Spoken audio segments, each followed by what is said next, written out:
हरे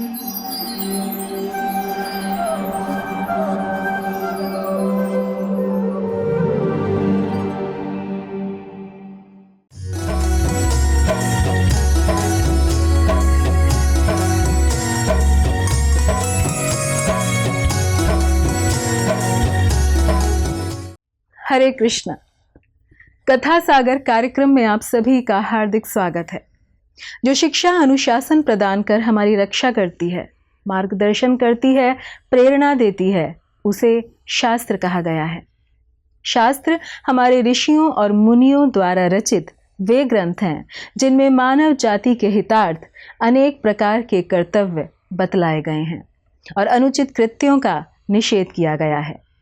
इस कार्यक्रम में विभिन्न वक्ता इन्हीं प्राचीन ग्रंथों जैसे रामायण, महाभारत, श्रीमद् भागवतम, भगवद गीता व चैतन्य चरितामृत इत्यादि से हमें जीवन का सार समझाती, हृदय को रोमांचित करती प्रेरणादायक कथाओं से हमारा मार्गदर्शन करेंगे। इसमें कार्यक्रम के लिए वे प्रबुद्ध जीव तथा ज्ञानी लोग आते हैं जो स्वयं जीवन के अर्थ को, मानव जीवन के मूल्य को जानकर वैदिक संस्कृति के प्रसार हेतु दृढ़ता से प्रयासरत हैं। ये सभी महानुभाव गुरु परंपरा में आते हैं जो अत्यंत स्पष्टता व सरलता से जीवन के गूढ़ प्रश्नों को सहज ही समझा देते हैं, जिन्हें देखकर आप इस अमूल्य मानव जीवन को एक नए दृष्टिकोण से देखना प्रारंभ कर सकेंगे। तो आइए श्रवण करते हैं कथा सागर, इन सब की मंत्र मुग्ध करने वाली, वाक चातुरी से पूर्ण व अत्यंत ही सरल किंतु प्रभावी शैली में। धन्यवाद। हरे कृष्णा। तो आज की इस श्री राम कथा में आप सभी का हार्दिक स्वागत है। जो यहाँ सामने बैठ के कथा श्रवण कर रहे हैं उनका भी, और जो हरे कृष्णा टीवी के माध्यम से श्रवण कर रहे हैं उनका भी, समस्त वक्ताओं का हार्दिक स्वागत है।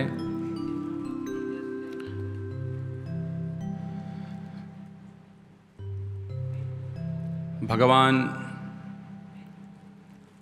हम ऐसे व्यक्ति के साथ जुड़ना चाहते हैं जिससे हमारा स्वभाव, हमारे कार्य बहुत मिलते जुलते हों। कोई व्यक्ति है, बहुत उसके इस प्रकार का कार्य है कि हम उनके कार्यों से तुलना नहीं कर पा रहे कि कैसे कर सकते हैं, तो ऐसे व्यक्ति से जुड़ना कठिन है। लेकिन ऐसा व्यक्ति जो हमारे साथ में ही रह रहा हो, हमारा व्यवहार जैसा है वैसा उस व्यक्ति का व्यवहार हो, तो उस व्यक्ति से जुड़ना बहुत आसान हो जाता है। भगवान श्री रामचंद्र जी की जो संपूर्ण लीला है, उनका जो संपूर्ण चरित्र है, इस प्रकार से मर्यादा युक्त चरित्र है उनका कि सामान्य जनमानस बहुत सरलता से अपने संबंध को भगवान राम से जोड़ सकता है। ऐसा रामचंद्र जी का चरित्र है। भगवान कृष्ण का चरित्र लीलामय है। हमें भगवान श्री कृष्ण के चरित्र को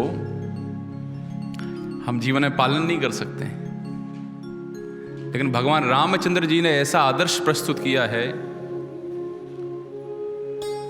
कि संपूर्ण मानव समाज आज भी राम राज्य की इच्छा करता है।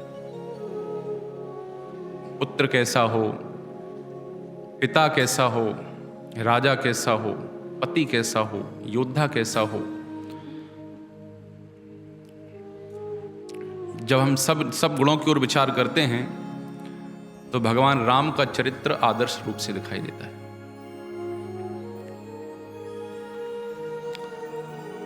तो ऐसे ही भगवान श्री राम की कथा हम लोग आने वाले कुछ दिनों में श्रवण करेंगे। यद्यपि भगवान की कथा इतनी श्रेष्ठ है कि शास्त्र कहते हैं कि यदि अनंत शेष भी अपने लाखों लाखों मुखों से भगवान की कथा कहें तो भगवान की कथा कहना उनके लिए असंभव है। और हमारे हजारों हजारों कान हो जाएं, हरि अनंत हरि कथा अनंत। ऐसे भगवान अनंत हैं, ऐसे उनकी कथा भी अनंत है। लेकिन श्रोता अपने शुद्धिकरण के लिए और वक्ता अपने शुद्धिकरण के लिए आत्मानंद हेतु हम ये कथा कहते हैं और सुनते हैं। जितनी कल्याणकारी ये कथा श्रोताओं के लिए है, उतनी कल्याणकारी ये वक्ताओं के लिए। तो हमारे तो वाणी की, मन की मर्यादा है, बुद्धि की मर्यादा है।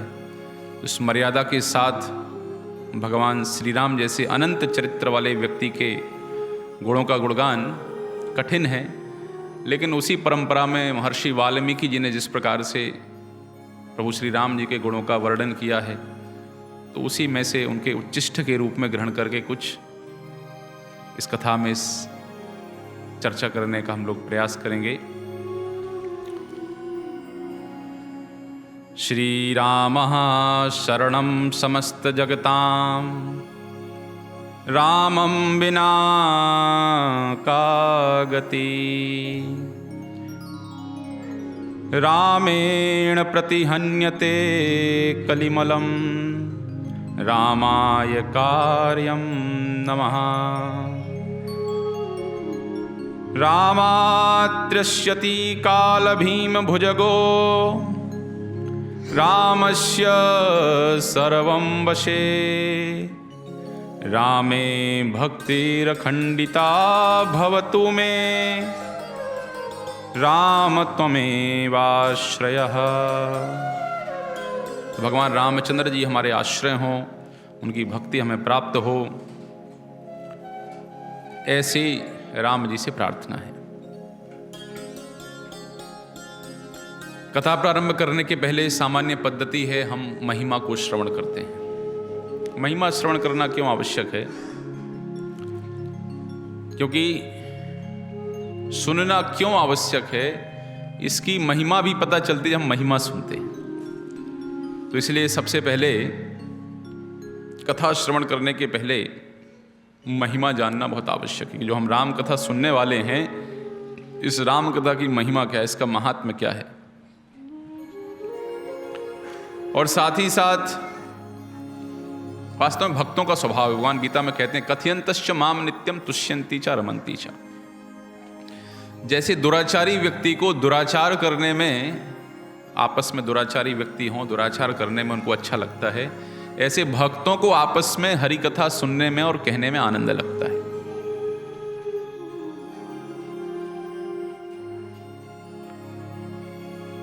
तो इसलिए भी इस कथा को श्रवण करना आवश्यक है। और साथ ही साथ कथा के माध्यम से हमें साधु संग प्राप्त होता है।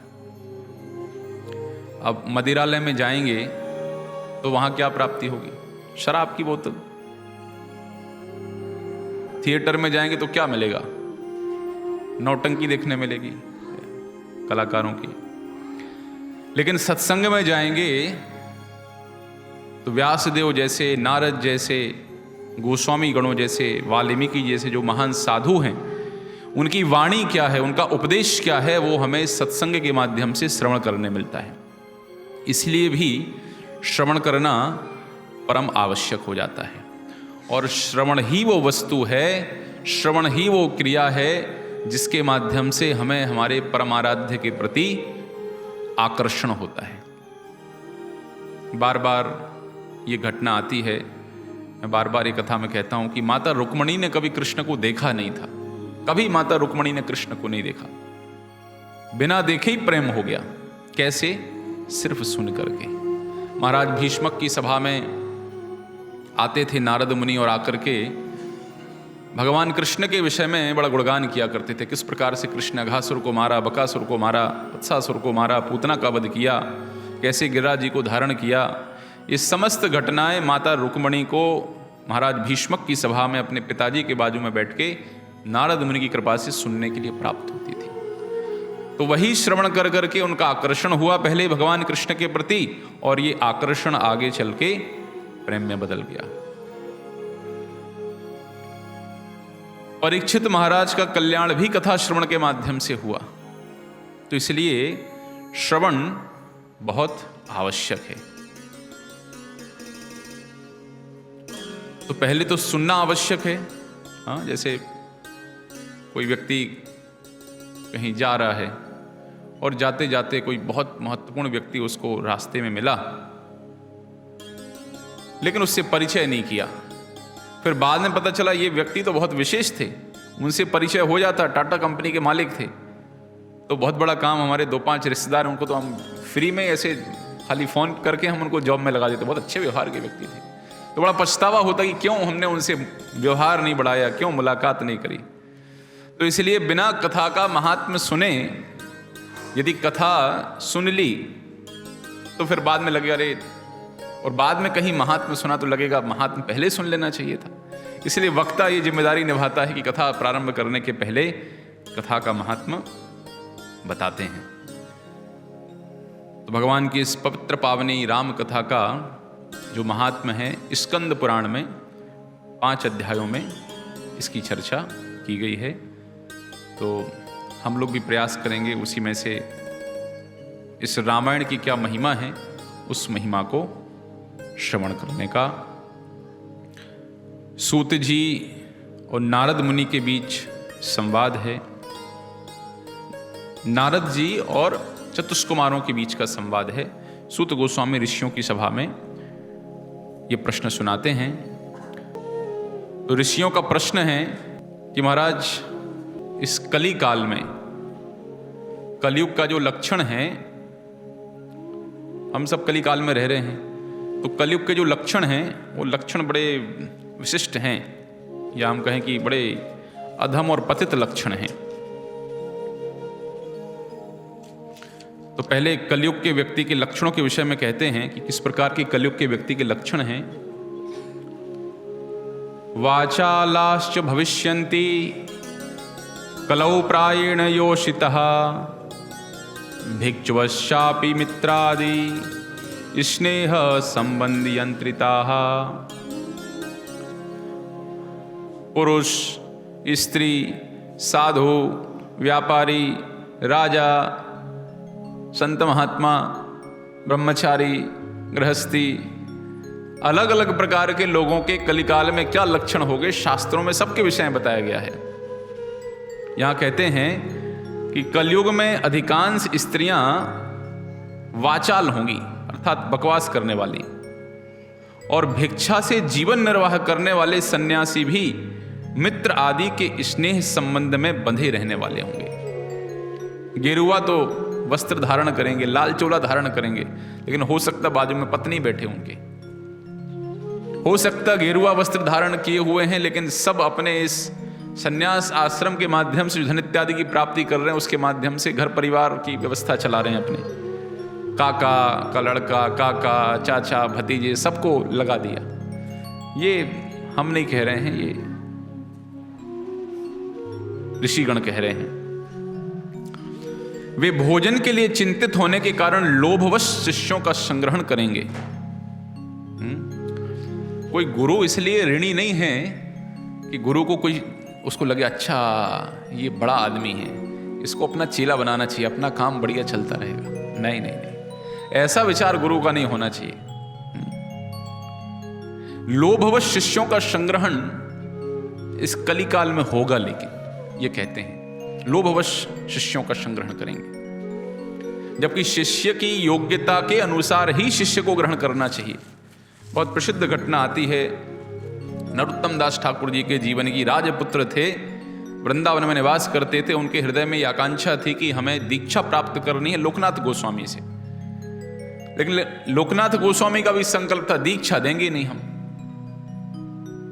तो कैसे करके हम गुरुदेव के हृदय को जीते हैं, कैसे उनकी कृपा का लाभ करें हम, इसलिए नरोत्तम दास जी जाते थे, और जहां पर और कोई सेवा तो देते नहीं थे, कपड़ा धोने की सेवा मिलती नहीं थी, भोजन पकाने की सेवा मिलती नहीं थी, तो कुछ गुपचुप तरीके से सेवा क्या कर सकते हैं।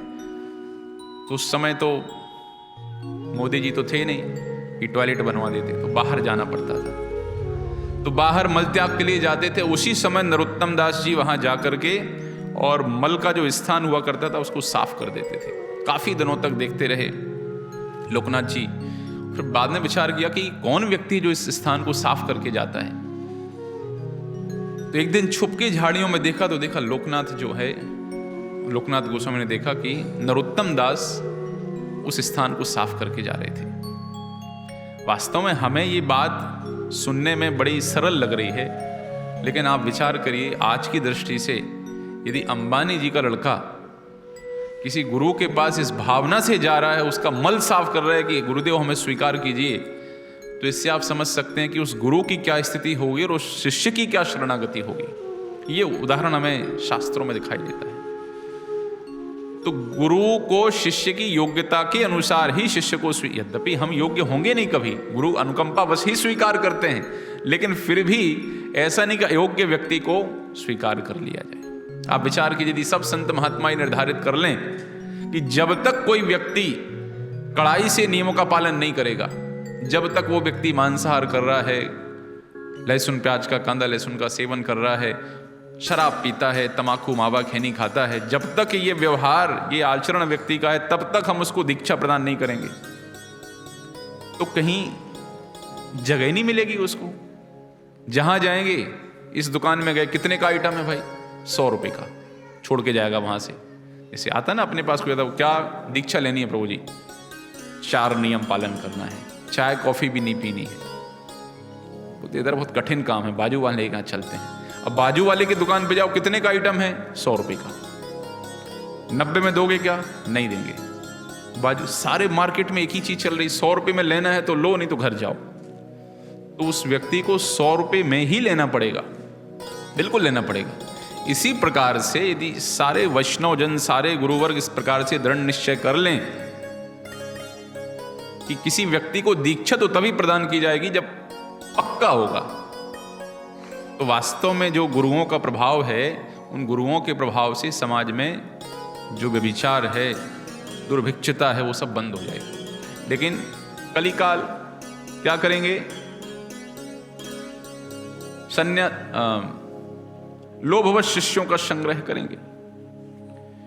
स्त्रियां दोनों हाथों से सिर खिजलाती हुई गृहपति की आज्ञा का जानबूझकर उल्लंघन करेंगे। हम नहीं कह रहे हैं, शास्त्र कह रहा है। हाँ,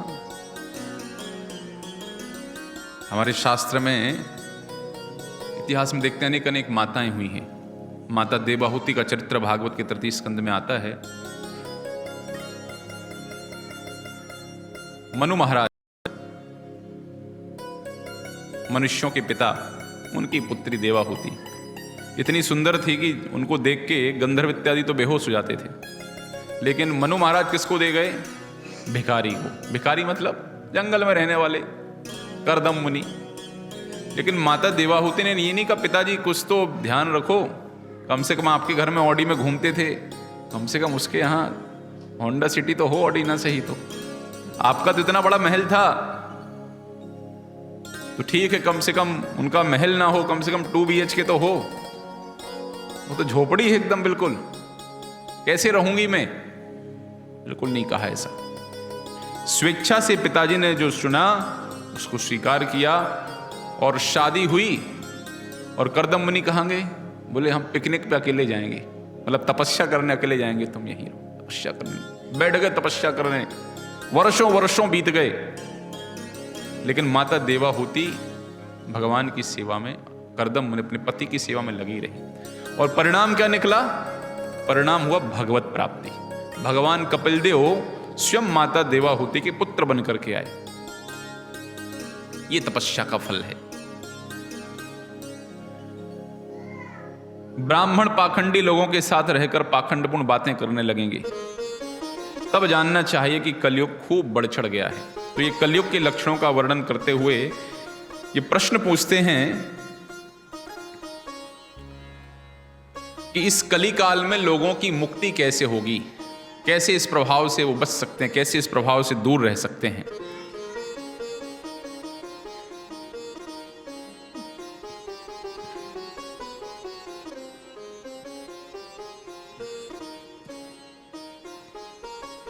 नारद मुनि, सूत गोस्वामी इस प्रश्न का उत्तर देते हैं कि इसका समाधान है कि व्यक्ति भक्ति भाव से रामायण की कथा सुने।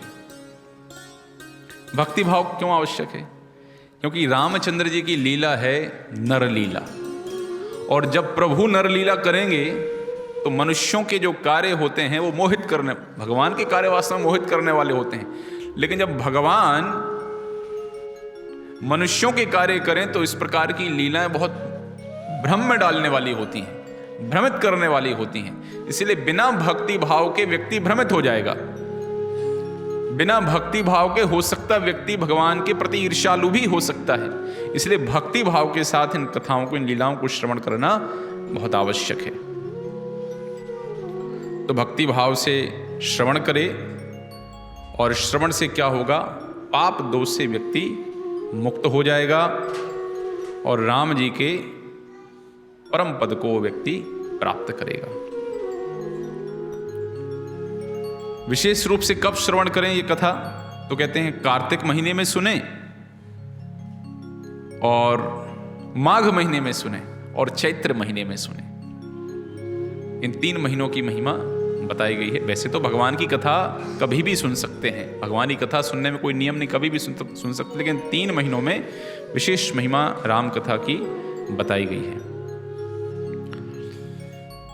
तो हमारे शास्त्रों में इस प्रकार का वर्णन आता है कि कभी भी ऐसी कोई घटना आती है तो बात यह होती कि क्या इस प्रकार से कथा श्रवण करके किसी का उद्धार हुआ है, किसी का उद्धार हुआ हो तो आप बताइए।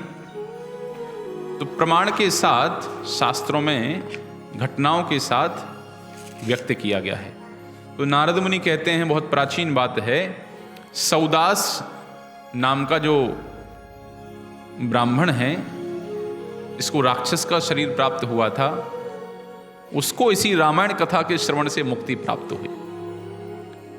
इसको कहते हैं चिड़िया उड़ाना, टू बी कंटिन्यूड। एपिसोड ऐसे जगह छोड़ते हैं कि अगली बार जिज्ञासा बनी रहती है, अब अगली बार क्या होना, तो नहीं देखना तो देखते हैं। तो नारद मुनि ने ऐसा कह दिया कि सौदास का जो है कल्याण हो गया था। अब तो ऋषियों के मन में और जिज्ञासा जम गई, ये सौदास कौन था, किस प्रकार का श्राप उसको प्राप्त था, किसने उसको रामायण की कथा का श्रवण कराया।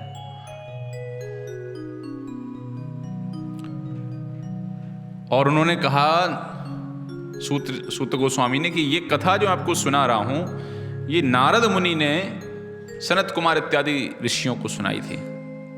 तो ऋषियों ने कहा कि ये बताइए, नारद मुनि भी घूमने वाले व्यक्ति और चतुष्कुमार भी घूमने वाले व्यक्ति, मोबाइल तो था नहीं, तो टकरा कैसे गए लोग, किस जगह टकरा गए, कहाँ ये घटना घटित हुई, कहाँ ये समस्त कार्यक्रम संपन्न हुआ, तो कहाँ मिले, कहाँ ठहरे, क्या चर्चा हुई। तो सूत गोस्वामी जी चतुष्कुमारों के चरित्र का वर्णन करते हुए कहते हैं कि चतुष्कुमार बहुत ही सत्यवादी, ऊर्ध्वरेता, भगवान विष्णु के महान भक्त, हमेशा भगवान के चिंतन में लगे रहने वाले ब्रह्मा जी के पुत्र हुए। और नारद मुनि की महिमा तो आपको पता ही है, भक्ति के आचार्य, संसार के सबसे श्रेष्ठ भक्त नारद मुनि के शिष्य। तो एक बार ब्रह्मा जी के 4 पुत्र मेरु पर्वत के ऊपर ब्रह्मा जी की सभा में गए थे, और वहीं पर गंगा के तट पर नारद मुनि से मेरु पर्वत पर तो नारद जी का आगमन हुआ। नारद जी का तो काम ही है, नारद जी 24 घंटा क्या करते हैं, श्रीमन्नारायण नारायण नारायण, श्रीमन्नारायण नारायण नारायण, श्रीमन्नारायण नारायण नारायण,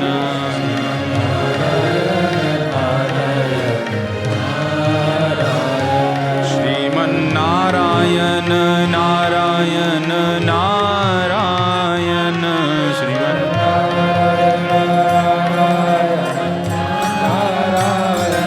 श्रीमन्नारायण नारायण नारायण,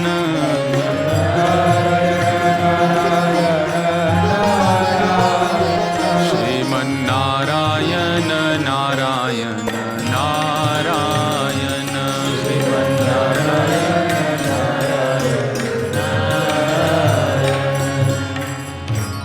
नारायणाच्युतानंत वासुदेव जनार्दना, यज्ञेश यज्ञ पुरुष राम विष्णु नमोस्तुते। भेंट हुई नारद मुनि की चतुष्कुमारों की, संत महात्माओं की जो भेंट होती है ना, कोई किसी से स्वार्थ से जुड़ा नहीं है, फिर भी उनके बीच का जो आदान प्रदान है बड़ा ही विशिष्ट होता है। क्यों? क्योंकि उन दोनों के जीवन के केंद्र में भगवान विराजमान है, और वही संबंध सबसे दृढ़ होता है जिसके केंद्र में भगवान होते हैं। बाकी स्वार्थ का संबंध तो ऐसा है, जब तक स्वार्थ सिद्धि सो हम आपके दोस्त और आप हमारे दोस्त, और जिस दिन हमारे स्वार्थ में पड़ी बाधा तो आप अपने रास्ते जाइए और हम अपने रास्ते जाएंगे। तो इसलिए भक्तों के बीच में, संतों के बीच में जो व्यवहार होता है, बहुत ही श्रेष्ठ स्तर का मिलाप, तो दोनों मिले, यथोचित सम्मान हुआ, शास्त्र की मर्यादा है, छोटा है तो उसके प्रति स्नेह रखा जाए, करुणा रखी जाए, श्रेष्ठ है तो उसको प्रणाम किया जाए, उसके गुणों का दर्शन किया जाए, बराबरी वाला है तो उससे मित्रतापूर्ण व्यवहार किया जाए।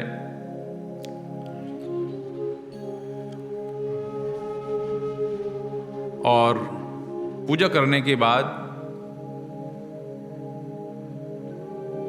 नारद जी के द्वारा भगवान राम की महिमा का गायन किया जा रहा था, तो सनत कुमार जी ने प्रश्न पूछा कि प्रभु आप तो ज्ञाता हैं, सब कुछ जानने वाले हैं, आप हमें ये बताइए कि भगवान हरि के स्वरूप का ज्ञान कैसे होता है। अब प्रश्न ये उठता है कि स्वयं चतुष्कुमार साक्षात भगवान के धाम में प्रवेश किए थे, तो ये प्रश्न उनको पूछने की आवश्यकता क्या थी कि भगवान के स्वरूप का ज्ञान, भगवान हरि के स्वरूप का ज्ञान कैसे होता है। किंतु ये भक्तों के बीच का स्वभाव है। जब हम भक्तों के बीच में मिलते हैं तो विचार ये नहीं होना चाहिए भैया क्या चल रहा शक्कर का रेट आजकल, कौन सी वाली, व्हाइट वाली कि ब्राउन वाली, ये चर्चा नहीं होनी चाहिए। भक्तों के बीच में जब मिलते हैं तो चर्चा ये होनी चाहिए कल क्या पढ़ा था भागवत में, आज क्या सुना भागवत में। इस प्रकार की चर्चा भक्तों के बीच में होनी चाहिए, अर्थात हरि, भगवान हरि से संबंधित। तो इसी उद्देश्य की पूर्ति हेतु की नारद मुनि, इससे होता क्या है कि सब भक्तों के अपने अपने अनुभव है, अपनी अपनी अनुभूति है। तो इस प्रकार के प्रश्नों के माध्यम से उनकी अनुभूति और उनके अनुभव की हमें जानकारी मिलती है, हम उससे सीखते हैं, हमें प्रेरणा प्राप्त होती है, हमारे उत्साह में वृद्धि होती है। कई बार आप लोग को ऐसा अनुभव रहा होगा कि नहीं, भक्त से ऐसी कोई चर्चा की, उस चर्चा के दौरान कोई ऐसी बात निकली, उससे बड़ी प्रेरणा, तो अपन जो हम लोग आध्यात्मिक जीवन में थोड़े ऊपर नीचे हो रहे थे, उस किसी विशेष बात से प्रेरणा लेके हमारे आध्यात्मिक जीवन में हम आगे बढ़ने लगे। तो सनत कुमार ने यह प्रश्न पूछा कि किस प्रकार से हरि के स्वरूप को हम जान सकते हैं। नारद जी ने भगवान राम की महिमा का गान किया और रामायण की कथा से किस प्रकार से सुदास, इसका सौमदत्त भी नाम था, उनका उद्धार हुआ, उसके विषय में बताया। तो सनत कुमार जी ने प्रश्न किया ये सुदास कौन है, रामायण की रचना किसने की, कैसे उनका उद्धार हुआ, क्या घटना घटी। तो नारद जी कहते हैं कि इस ग्रंथ की रचना वाल्मीकि जी ने की है। आगे हम लोग चर्चा करेंगे किस प्रकार से इस ग्रंथ की रचना हुई, और इस घटना के विषय में बताते हैं कि कैसे ये सौदास का उद्धार हुआ। अस्ते कृतयुगे विप्रो धर्म कर्म विशारदः सौमदत्ता इति ख्यातो नामना धर्मपरायणः। तो सतयुग में ब्राह्मण थे, नाम था सौमदत्त, सौदास भी नाम था। जैसे दो नाम होते ना व्यक्ति के, ऐसे इनके भी दो नाम थे, एक सौमदत्त नाम था, दूसरा निकनेम सौदास था। तो सौदास नाम के एक ब्राह्मण थे, और नाम के ब्राह्मण नहीं थे, वास्तव में योग्य ब्राह्मण थे, कर्मशेवी ब्राह्मण थे।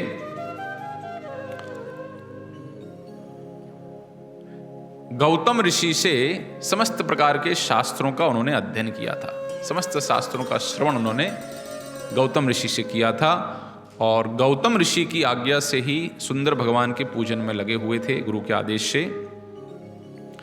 भगवान शिव के उपासक थे, भगवान शिव की आराधना में लगे हुए थे। कुछ समय के पश्चात वहां पर गौतम मुनि का आगमन हुआ। जब गौतम मुनि का वहां पर आगमन हुआ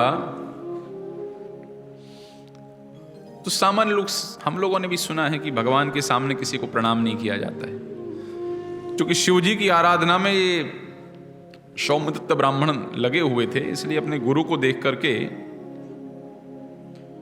गौतम ऋषि के आगमन पर गुरु को प्रणाम नहीं किया। तो गौतम ऋषि को कोई फर्क नहीं पड़ा, और ना हमें फर्क पड़ना चाहिए।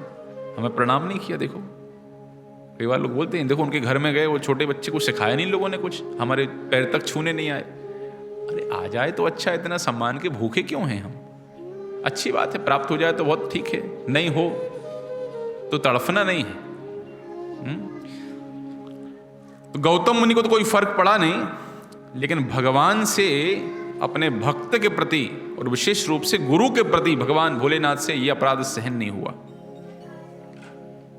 तो भोलेनाथ ने, गुरुजी तो शांत रहे, लेकिन शिवजी कुपित हो गए और शिवजी ने श्राप दे दिया कि इस प्रकार का व्यवहार तुम्हारा, गुरु को सम्मान नहीं कर रहे हो, जाओ राक्षस की योनि में चले जाओ।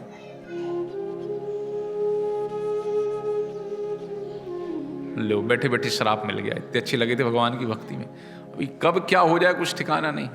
कहने को तो इतना अच्छा घंटी बजा रहा था, आरती घुमा रहा था, भगवान की सेवा में लगा था, श्राप क्या मिल गया, राक्षस बन जाओ। स्वीकार किया। इससे हम समझ सकते हैं कि गुरु के प्रति अपराध कितना खतरनाक है। 10 प्रकार के नाम अपराधों में एक नाम अपराध ये भी है। गुरोरवज्ञा श्रुतिशास्त्र निंदनम तथार्थवादो हरिनाम निकल्पनम नामनो बलाद यस्य हि पाप बुद्धिर न विद्यते तस्य यमेर्हि शुद्धि। गुरुर अवज्ञा। कई लोग कहते हैं ना गुरु होंगे ना अवज्ञा होगी, न रहेगा बांस न बजेगी बांस, इसे गुरु नहीं बनाना है। तो क्या कहते हैं, आप अपने गुरु स्वयं बनिए, आप अपने गुरु बनिए, स्वयं बनिए आप अपने गुरु। अरे भाई, तो जब हम अपने गुरु बने तुम हमारे गुरु बनने का प्रयास क्यों कर रहे हो? इस प्रकार से गुरु बनने का आदेश दे रहे हो।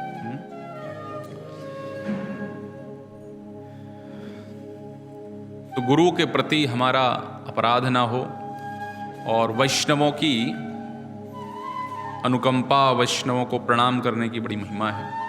रघुनाथ दास गोस्वामी, आप सबने सुना है, जब राधा कुंड के तट पर रहा करते थे तो रोज नियमित रूप से 2000 वैष्णवों को प्रणाम किया करते थे। कुछ दिनों पहले की घटना है, हम लोग परिक्रमा कर रहे थे, वृंदावन परिक्रमा, देखा एक संत, एक वैष्णव वहीं पर बैठे बैठे प्रणाम कर रहे हैं। जो भक्त निकल रहा है प्रणाम कर रहे हैं, जो भक्त निकल रहा है प्रणाम कर रहे हैं, जो भक्त निकल रहा है प्रणाम कर रहे हैं। कितना वैष्णवों की कृपा, भगवान की अनुकंपा वो प्राप्त कर रहे होंगे। तो प्रणाम करने में पीछे नहीं हटना चाहिए। तो यहां प्रणाम करने में चूक गए, और विशेष रूप से गुरु को प्रणाम करने में चूक गए। भोले बाबा ने श्राप दे दिया, राक्षस की योनि तुम्हें प्राप्त होगी। सौदास ने अपराध के लिए क्षमा याचना की।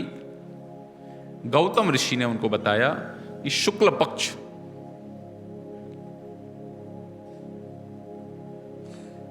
कार्तिक महीने के शुक्ल पक्ष में यदि 9 दिन तक आप कथा श्रवण करेंगे तो ये जो आपका अपराध है, ये जो श्राप मिला, ये 12 वर्षों में खत्म हो जाएगा। 12 वर्ष के अंदर खत्म हो जाएगा। कैसे? रामायण की महिमा, रामायण की कथा श्रवण करने से। सौदास बना राक्षस, राक्षसों का स्वभाव। ऐसा संत, समस्त शास्त्रों को सीखा हुआ, गुरु के सानिध्य में रहने वाला, भोले बाबा की उपासना करने वाला, और राक्षस जब बना तो उसके कर्म आप सुनेंगे। 6 महीने में 100 योजन भूमि के अंदर उत्पात मचाता था, और वहां उत्पात मचा के ट्रांसफर ले लेता था, अगले जगह जाके 100 योजन में उत्पात मचाएगा।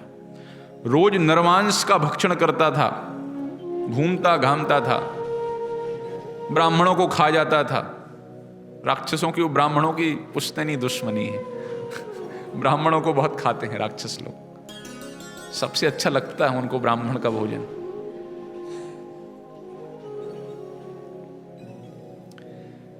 घूमते घूमते एक दिन सौदास जो है पशु पक्षियों को खाने लगा। देखिए ये सब आज भी ऐसे राक्षस घूम रहे हैं, पशु पक्षियों को इतना सुंदर आहार उपलब्ध है, तरकारी, सब्जी, पनीर, रबड़ी, रसमलाई, कितना सुंदर भोजन है। लेकिन को जब खाएंगे तो क्या खाएंगे? पक्षियों को खाएंगे, कुकड़ों को। इस प्रकार का आहार उनको पसंद है। कहीं चौपाइयों को खाते हैं, कहीं दोपाइयों को खाते हैं। ये सब कौन से स्वभाव हैं? राक्षसी स्वभाव हैं ये सब। तो एक दिन सौदास घूमता घूमता नर्मदा के तट पर पहुंचा। जब नर्मदा के तट पर पहुंचे तो एक कलिंग देश, जिसको आज उड़ीसा कहते हैं, उस देश के एक ब्राह्मण थे और ब्राह्मणों का काम है अपना नाम जप करते हुए सीताराम सीताराम सीताराम सीताराम करते हुए जा रहे थे। उसी समय ये राक्षस वहां पहुंचा। सुदास ब्राह्मण जो सुदास था वो राक्षस बन गया था श्राप से। वो वहां पहुंचा और पहुंच करके लपका खाने के लिए लपका, लेकिन करंट लगता है ना, ऐसा दूर गिरा जाके। सुदास भी आश्चर्य से भर गया। आज तक तो बड़े बड़े हम फीस्ट कर गए, आज इस फीस्ट में क्या बाधा पड़ गई? आज क्यों इसको नहीं खा पा रहे हैं हम? लेकिन उनके मुख से तो भगवान का, रामचंद्र जी का नाम निकल रहा था। तो भगवान का जो नाम है उसने एक ऐसा अभेद्य कवच का निर्माण कर दिया कि सुदास जैसा भयानक राक्षस जो हजारों ब्राह्मणों को खा गया था, भगवान के नाम के प्रभाव से कुछ नहीं कर पा रहा था। तो ये नाम की महिमा है। नाम आभास की अवस्था में भी भूत प्रेत बाधा इत्यादि व्यक्ति को परेशान नहीं कर सकते हैं। नाम आभास की अवस्था में मुक्ति प्राप्त हो जाती है। शुद्ध नाम में तो कृष्ण प्रेम की प्राप्ति होगी, नाम आभास से। लेकिन क्या करें, मन ही नहीं लगता नाम करने में। माला लिए बैठे रहते हैं, मन ही नहीं लगता है। बढ़ती नहीं संख्या नाम जब की 1 माला 2 माला, वर्षों से 2 माला कर रहे हैं।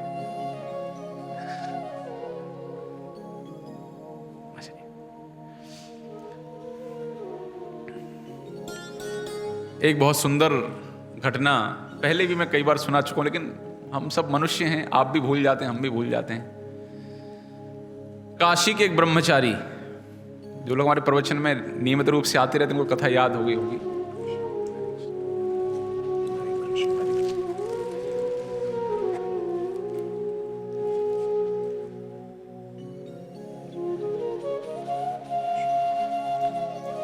तो काशी के एक ब्रह्मचारी खूब वर्षों तक, किसी गुरुजी ने कहा कि भैया रोज हरे कृष्ण महामंत्र का जप किया करो। खूब सुबह से शाम लगे हरे कृष्ण हरे राम।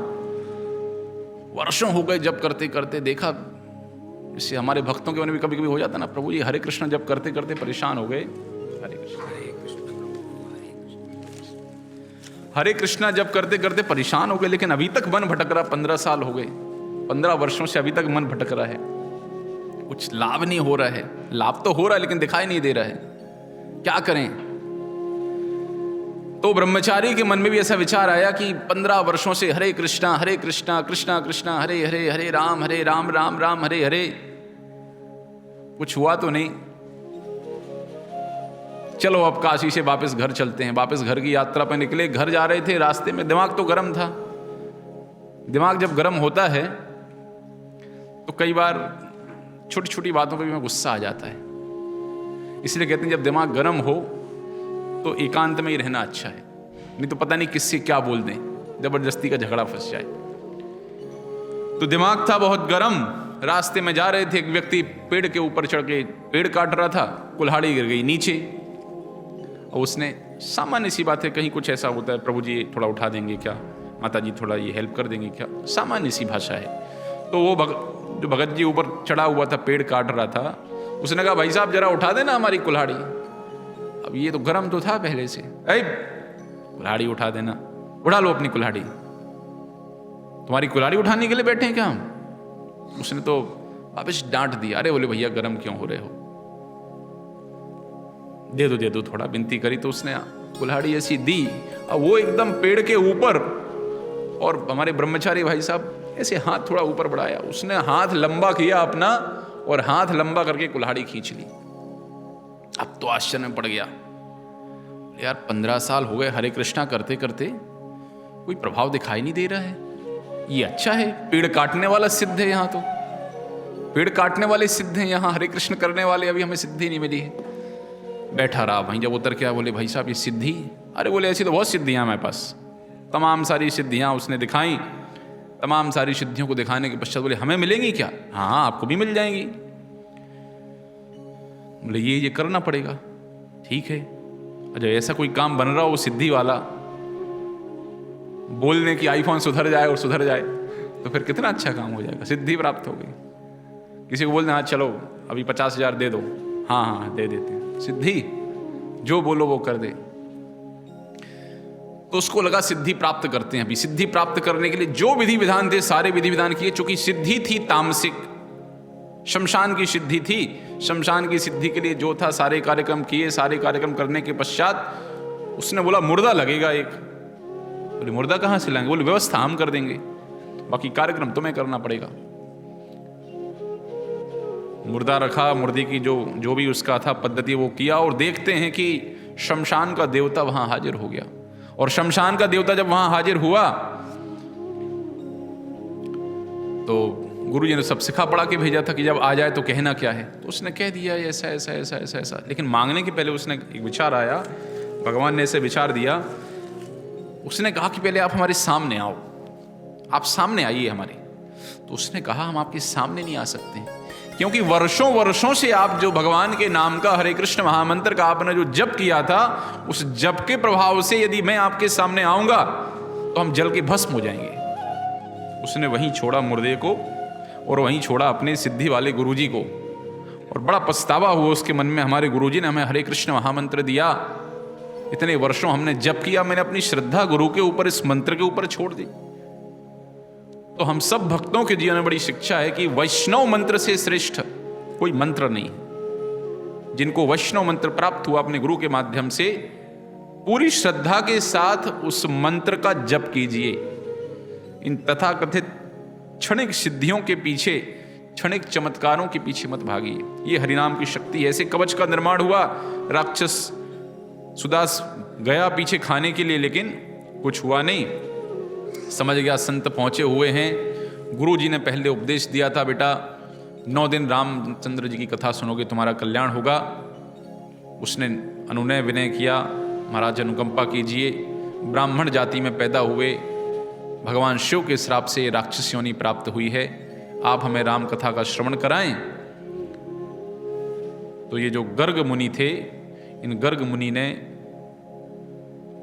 इस कार्तिक के महीने में शुक्ल पक्ष में 9 दिवस कथा का पाठ कराया, कथा श्रवण कराई। और जो सुदास थे वो चतुर्भुज रूप प्राप्त करके भगवान के धाम को चले गए। ये भगवान रामचंद्र जी की कथा का श्रवण का फल है। तो टिकट लो, ट्रेन में बैठो, गंगा स्नान करने के लिए जाओ, वहां अलग परिश्रम, नाव में बैठो, स्नान करने जाओ बीच में संगम पे, और यहीं बैठे बैठे यदि कथा श्रवण कर ली जाए तो गंगा स्नान से 100 गुना ज्यादा फल होता है भगवान रामचंद्र जी की कथा श्रवण का, रामायण की कथा श्रवण का। ये भगवान राम की कथा श्रवण की महिमा है। जिस प्रकार से ये कार्तिक मास में कथा सुनने से क्या लाभ होता है, उसकी कथा सुनाई। अब इन ऋषियों के मन में प्रश्न है, चतुष्कुमारों के मन में, कि महाराज आपने कार्तिक की तो महिमा सुना दी, हमने तो सुना है कि माघ मास में भी यदि इस कथा को सुना जाए तो इसका विशेष फल प्राप्त होता है। कोई माघ मास की महिमा हो तो वो भी हमें श्रवण कराइए कि माघ मास में कथा सुनने से क्या फायदा होता है। तो माघ मास की कथा सुनाते हुए नारद मुनि कहते हैं कि सुमति और नाम के एक राजा थे और सत्यवती नाम की एक रानी थी। बड़े आनंद के साथ दोनों पति पत्नी मिलकर भक्ति किया करते थे। खूब श्रेष्ठ राजा, दान करने में कहीं पीछे नहीं। भगवान जब देखो जब राम राम सीताराम सीताराम सीताराम, जहाँ देखो वहीं सीताराम सीताराम, 24 घंटे एक ही काम, भगवान का नाम। राजा थे लेकिन सभी जगह भगवान के नाम इत्यादि का उच्चारण चल रहा है उनका। और पत्नी भी उसमें पूर्ण सहयोगी। भगवत भक्ति के कार्य में यदि पत्नी सहयोगी हो जाए, अब दोनों में से एक यदि आगे पीछे होता है तो काम बिगड़ जाता है। एक पूरब की ओर जा रहे, दूसरे पश्चिम की ओर जा रहे, तो काम क्या होता है, बिगड़ता है। अब दोनों मिलके यदि भक्ति करें तो क्या हो जाता है, आसान हो जाता है। नहीं,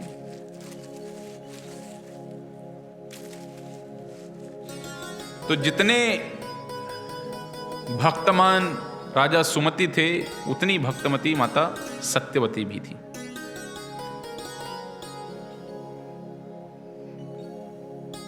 तो एक दिन विभांडक मुनि का उनके राज्य में आगमन हुआ। तो विभांडक मुनि भी बड़े आश्चर्यचकित हुए कि इन दोनों पति पत्नी की इस भक्ति को देख के तो बड़ा चमत्कार होता है। ऐसे तो हम विरक्ति भी भक्ति नहीं कर पा रहे। कितनी श्रद्धा है इनकी राम कथा के लिए। रोज रामायण की कथा सुन रहे हैं, रोज रामचंद्र जी की सेवा कर रहे हैं, 24 घंटे राम नाम का जप कर रहे हैं। तो जब विभांडक मुनि वहां पहुंचे तो बहुत सुंदर तरीके से, राजाओं का स्वभाव वास्तव में, साधु संत कभी आते हैं तो उनका स्वागत करना चाहिए। क्या मांगेंगे? 100-200 रुपये 500 रुपये ले जाएंगे आपसे, और क्या करना। साधु होना चाहिए, लेकिन साधु होना चाहिए। कई बार हमारे भक्त लोग किताब वितरण करने के लिए जाते हैं तो ऐसे दरवाजा बंद कर लेते हैं लोग जैसे 5 लाख का चेक मांगने आ गए है। अरे भाई, यदि आए हैं संत महात्मा, एक आध किताब ले लोगे, नहीं लोगे तो 10, 25, 50 रुपये यदि दे दोगे तो कौन सा गरीबी आ जाएगी तुम्हें। इतना परिश्रम करके व्यक्ति जा रहा है, आपके घर में साधु जा रहा है, उनको लगता किताब लेके आ गया। राजा बहुत प्रसन्न हो गए।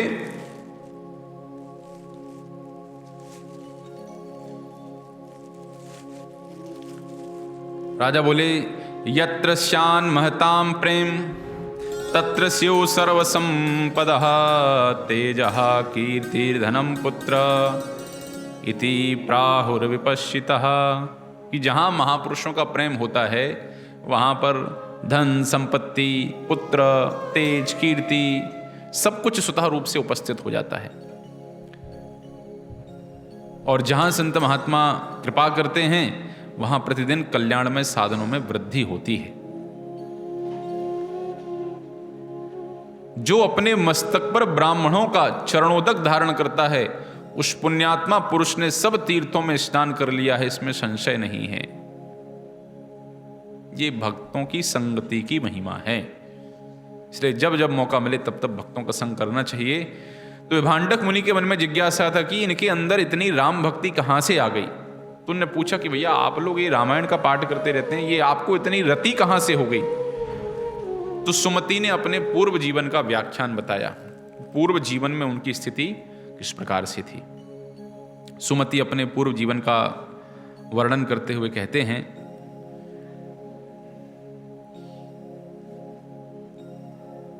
कि पिछले जीवन में मैं मालती नाम का शूद्र था। देखिए, हमारे जीवन में जो कष्ट आ रहे हैं ना, हमारे कर्मों के फल हैं, हमारे कर्मों के फल हैं। बस वो तो ये है, कोई व्यक्ति एक माध्यम बन गया, उस माध्यम के कारण वो कष्ट हमारे जीवन में आ रहे, लेकिन हम ही कारण हैं उसके। किसी को दोष देने की आवश्यकता नहीं है।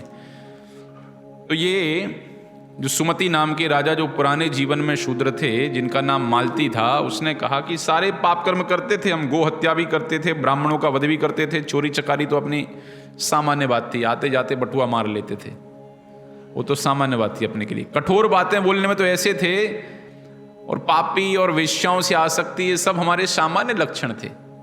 सब इस प्रकार के कार्य हम किया करते थे। काफी समय तो घर में रहा, फिर बड़े लोगों की आज्ञा का उल्लंघन किया, घर वालों ने भगा दिया। भूख प्यास से प्रताड़ित था, वन में चला गया, हिरण इत्यादि को मार करके उनका मांस खाने लगा, मार्ग अवरुद्ध कर देता था, निर्जन वन में रहने लगा। एक दिन की बात है, भूखे प्यासे थे, भूखे प्यासे पहुंचे वन में घूमते घूमते, तो वशिष्ठ मुनि के आश्रम में पहुंच गए। वशिष्ठ मुनि के आश्रम में पहुंचे, वहीं जहां तहां से लकड़ी वकड़ी इकट्ठा करके कुछ ऊपर झोपड़ी बना ली, एक झोपड़ी बना के रहने लगे। हिरण इत्यादि मिल जाते तो उनका मांस खा के गुजर बसर करने लगते थे। अब बताओ, संतों के बगल में रह रहे हैं और मांस का भक्षण कर रहे हैं, इसको कहते हैं दिया तले अंधेरा।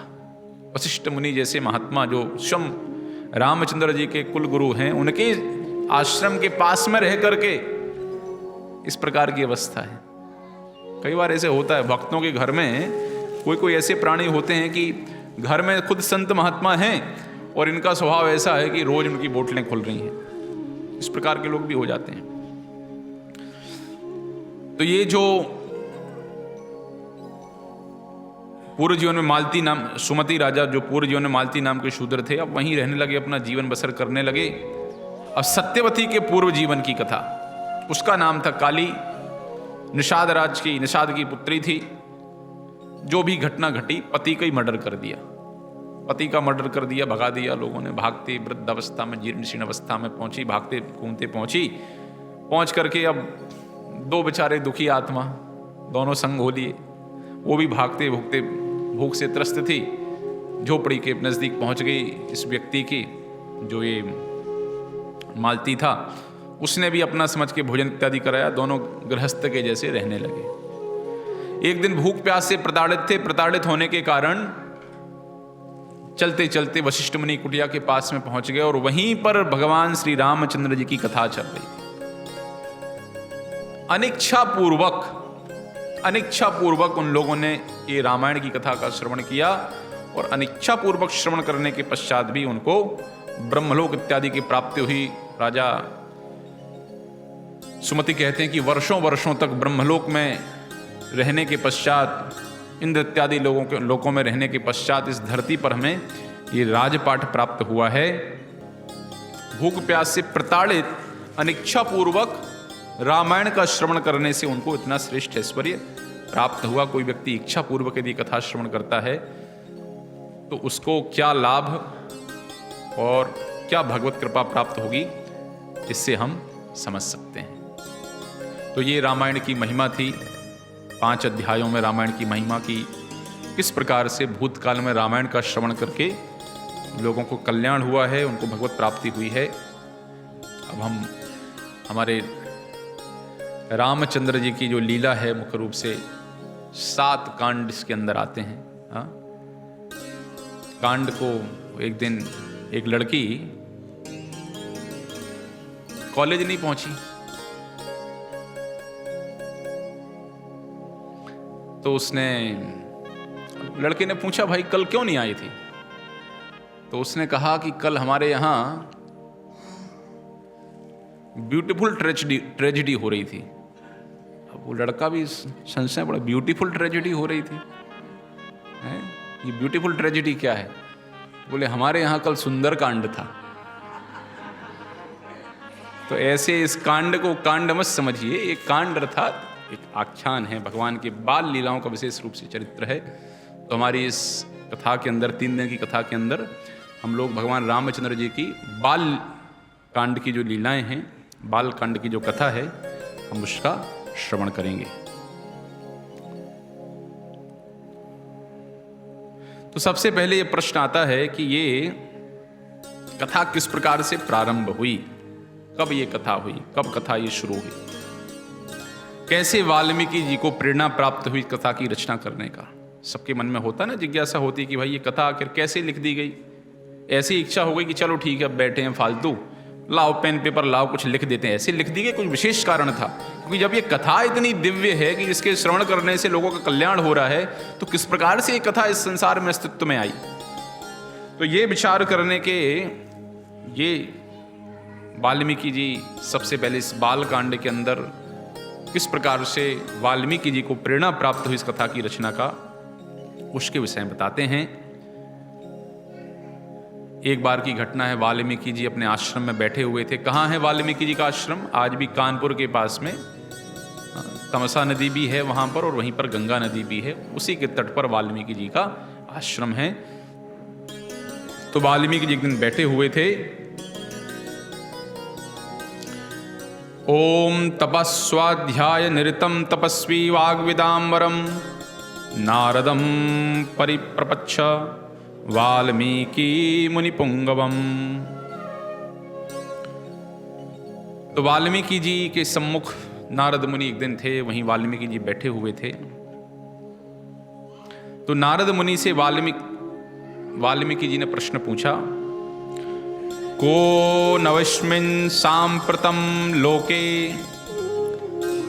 गुणवान् कस्य वीर्यवान् धर्मज्ञश्च कृतज्ञश्च सत्यवाक्यो दृढव्रतः चारित्रेण च को युक्तः सर्वभूतेषु को हितः विद्वान् कः कः समर्थश्च कश्चैका प्रियदर्शनः आत्मवान् को जितक्रोधो धृतिमान को न सूचकः कस्य बिभ्यति देवाश्च जातरोषस्य संयुजो।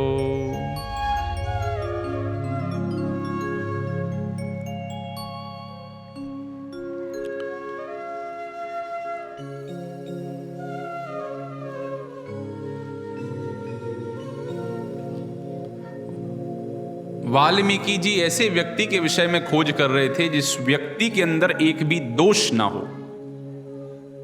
वास्तव में हम सब ऐसा व्यक्ति ही चाहते हैं। माता पिता अपनी बच्ची के लिए लड़का देखने जाते हैं, ऐसा विचार करते हैं प्रभु जी ऐसा लड़का खोजो दोनों टाइम हमारी बिटिया को डंडों से पिटाई करे। ऐसा कोई खोजता है?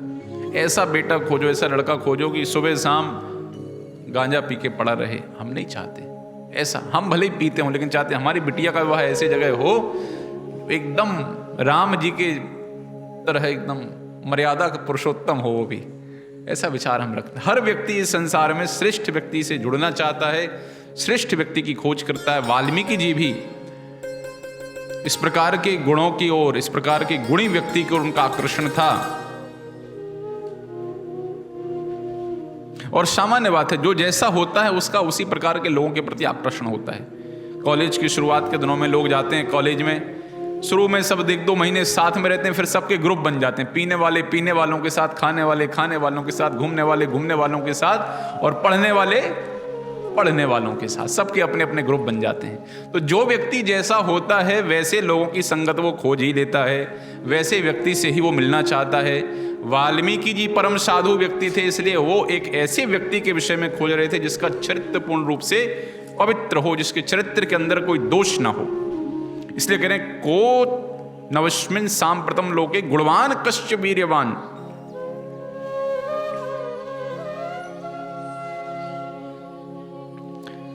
क्या क्या गुण हो उसके अंदर? बोले गुणवान हो, वीर्यवान हो, धर्मज्ञ भी हो। अभी ये कैसे होगा? वीर्यवान होगा, बहुत कोई व्यक्ति वीरता शक्तिशाली वाला हो जाता तो धर्म के मार्ग को छोड़ देता है, फिर यथा कथा ये न किन प्रकार जिस भी तरीके से धन इत्यादि प्राप्त करने लग जाता है। तो वीर्यवान भी हो और धर्मज्ञ भी हो, उपकार मानने वाला हो और सत्य वक्ता हो। अब कृतज्ञ कोई व्यक्ति है, किसी व्यक्ति के उपकार को स्वीकार करता है। कोई व्यक्ति हमें 5 करोड़ रुपए देके जाएगा तो फिर हम विचार करेंगे अब इसको बोलें प्रभु चाय पीना है कि नहीं पीना है, क्या करें? बोल देंगे ऐसे नहीं वापस ले ले 5 करोड़, है कि नहीं? तो यदि किसी व्यक्ति का हम उपकार स्वीकार कर देते हैं तो इसके पश्चात सत्य वक्ता होना बहुत कठिन हो जाता है। लेकिन कह रहे हैं कि उपकार मानने वाला भी हो और साथ में सत्य वक्ता भी हो, दृढ़ प्रतिज्ञ हो, सदाचारी हो, सभी का हित करने वाला हो, सामर्थ्यशाली हो। अब सामर्थ्यशाली हो और सभी का हित करने वाला हो यह भी कठिन है, क्योंकि सामर्थ्यशाली व्यक्ति उसको जो अच्छा लगता है वो करता है, उसमें किसी का हित हो रहा हो या अहित हो रहा हो। सामर्थ्यशाली व्यक्ति सामान्य रूप से अपना हित देखता है और सामर्थ्य उसके पास है, कोई रोकने वाला उसको है नहीं। तो सामर्थ्यशाली भी हो, सभी का हित करने वाला हो।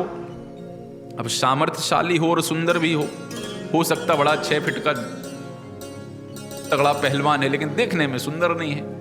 नहीं, बोले सुंदर भी होना चाहिए, सामर्थ्यवान भी हो और सुंदर भी हो, मन पर अधिकार रखने वाला भी हो,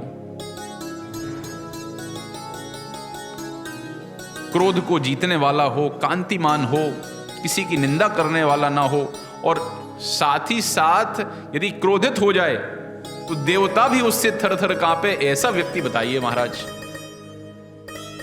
अब बताओ, दीपक लेके ढूंढने जाओ तब भी नहीं मिले ऐसा आदमी। आज के इस कलिकाल में इस प्रकार के गुणों से युक्त व्यक्ति को खोज पाना असंभव ही है लगभग। इस प्रकार के व्यक्ति के विषय में वाल्मीकि जी जानना चाह रहे थे कि ऐसा व्यक्ति कौन है। और बहुत स्वाभाविक बात है कि हम भी कोई वस्तु खरीदते हैं, कोई वस्तु लेते हैं तो बिल्कुल पूरा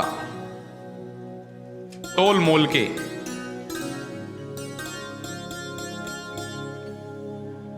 लेते हैं हम। ऐसा नहीं चलो ठीक है अब जो भी आया ले लेते हैं। तो नारद जी ने उत्तर दिया कि हे ऋषि, राम नाम के एक प्रख्यात राजा है जो इक्ष्वाकु राजवंश में महाराज दशरथ के पुत्र के रूप में अवतरित हुए हैं और वही सबसे श्रेष्ठ गुण वाले हैं, ऐश्वर्यशाली हैं, अपनी इंद्रियों के ऊपर पूर्ण रूप से नियंत्रण रखने वाले हैं, असंख्य शक्तियों के स्वामी हैं। भगवान रामचंद्र की भुजाएं उतने घुटनों तक जाती हैं, लंबी भुजाएं हैं, उनकी गर्दन पर 3 मंगल रेखाएं हैं जो अति शुभ हैं, उनके कंधे विस्तृत हैं, छाती चौड़ी है, सुंदर मस्तक, सुशोभित ललाट, शक्तिशाली जबड़े, मजबूती से जड़ी हुई हंसली है, नेत्र विशाल हैं, कद भव्य है, मध्यम ऊंचाई वाला उनका कद है, समस्त अंग सुगठित हैं, सुडौल हैं, हरित नीलवर्णी हैं, अनुपम आभा है, उनकी बुद्धि अथाह है, आचार व्यवहार गंभीर है और वक्तत्व कला उनकी इतने सुंदर हैं बोलने में कि क्रोधी से क्रोधी व्यक्ति के मन को भी भगवान रामचंद्र जी की वाणी बस 2 मिनट में ठंडा कर दे, इतना ऐसी वाक शक्ति है उनकी। धार्मिक सिद्धांतों का पालन करने वाले हैं, आत्म साक्षात्कार में पूर्ण हैं, वर्णाश्रम धर्म के अनुपालक हैं, संपूर्ण ब्रह्मांड के आश्रय हैं, शत्रुओं के संहारक हैं और शरणागतों के आश्रय हैं। नारद जी भगवान राम के गुणों का वर्णन करते हैं और स्वाभाविक रूप से है, जब इस प्रकार से जानना पड़ेगा भाई कौन इतना श्रेष्ठ व्यक्ति है, तो ये नारद मुनि इन प्रश्नों का उत्तर देते हैं कि रामचंद्र जी के गुण क्या हैं।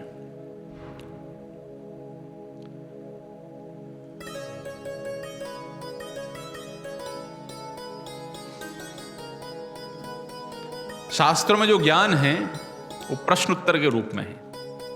आप देखिए भगवत गीता कैसी है, प्रश्न उत्तर। भागवत कैसा है, प्रश्न उत्तर। रामायण भी हम जो देख रहे हैं इसकी शुरुआत भी कहां से हुई, वाल्मीकि मुनि के प्रश्न से और नारद मुनि के उत्तर से।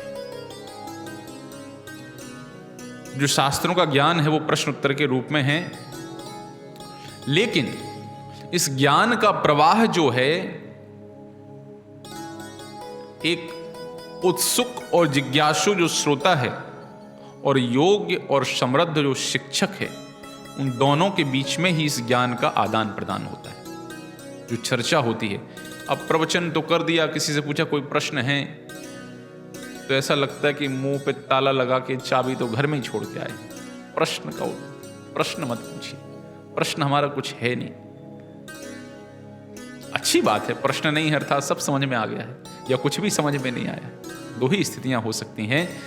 तो ज्ञान का प्रवाह उत्सुक और जिज्ञासु श्रोता और योग्य समृद्ध शिक्षक के बीच में होता है और प्रश्न जीवन में आवश्यक रूप से पूछना चाहिए। वे प्रश्न हम पूछना शुरू करते हैं तब उन प्रश्नों के प्रति जो प्रश्नों के उत्तरों के प्रति हमारी जो इच्छा है जानने की, ऐसे उत्तरों को जानने की इच्छा हमें संत महात्माओं साधुओं के पास लेकर के आती है। तो जो समस्त शास्त्र हैं, ये सारे शास्त्र हैं गाय के समान, सारे शास्त्र हैं गाय के समान। जिस प्रकार से दूध होता है तो इसी प्रकार से दूध शास्त्रों का सार है, लेकिन शास्त्रों का जो सार है, जो दूध है, वो किसको प्राप्त होगा? गौ माता अपने आप तो दूध देगी नहीं, एक दूध लगाने वाला चाहिए जो गाय को दोह सके, और जो गाय को दोहने वाले व्यक्ति हैं वो योग्य गुरु होते हैं। वो योग्य गुरु उस शास्त्र रूपी गाय को दोह करके उसका जो मर्म है, वो मर्म जो जिज्ञासु श्रोता है उस तक पहुंचा देते हैं।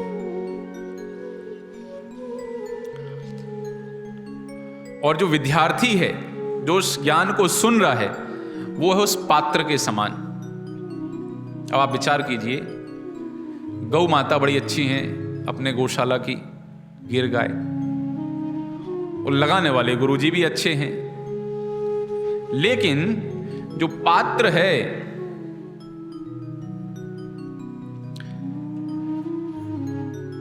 वो पात्र किस प्रकार से है? उस पात्र के अंदर क्षमता नहीं है कि उस गाय के द्वारा जो 20 लीटर 25 लीटर दूध दिया जा रहा है उसको ग्रहण कर ले, तो क्या हो जाएगा? दूध गिर जाएगा। या कि पात्र के अंदर हो सकता है कि उसके अंदर क्षमता है, लेकिन उस क्षमता में पहले से आधा उसमें पानी भरा हुआ है, या आधा दूध पहले से भरा हुआ है, तब भी गाय का पूरा दूध उस योग्य लगाने वाले अर्थात गुरु के माध्यम से उसको प्राप्त नहीं होगा। या कि बर्तन तो खाली है लेकिन थोड़ी सी मात्रा में उसके अंदर इमली या नींबू या कोई दूसरी खट्टी वस्तु डाल के रख दी है, तो दूध तो पूरा लगेगा लेकिन दूध क्या हो जाएगा, फट जाएगा। तो गौ माता अच्छी है, लगाने वाला अच्छा है, दूध अच्छा है, लेकिन जो पात्र है उसके अंदर गड़बड़ी हो गई तो क्या होगा?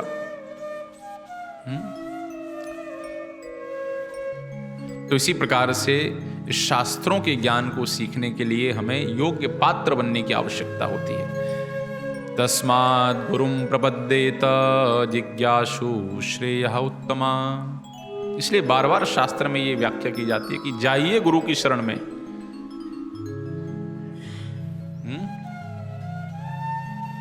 ज्ञानिनस् तत्वदर्शिना, तत्वदर्शी हैं, आपको ज्ञान प्रदान करेंगे। तो गुरु की शरण में जाने के लिए प्रेरित किया जाता है। एक बहुत प्रसिद्ध घटना है, आप सबने सुना है। संगीत सीखने के लिए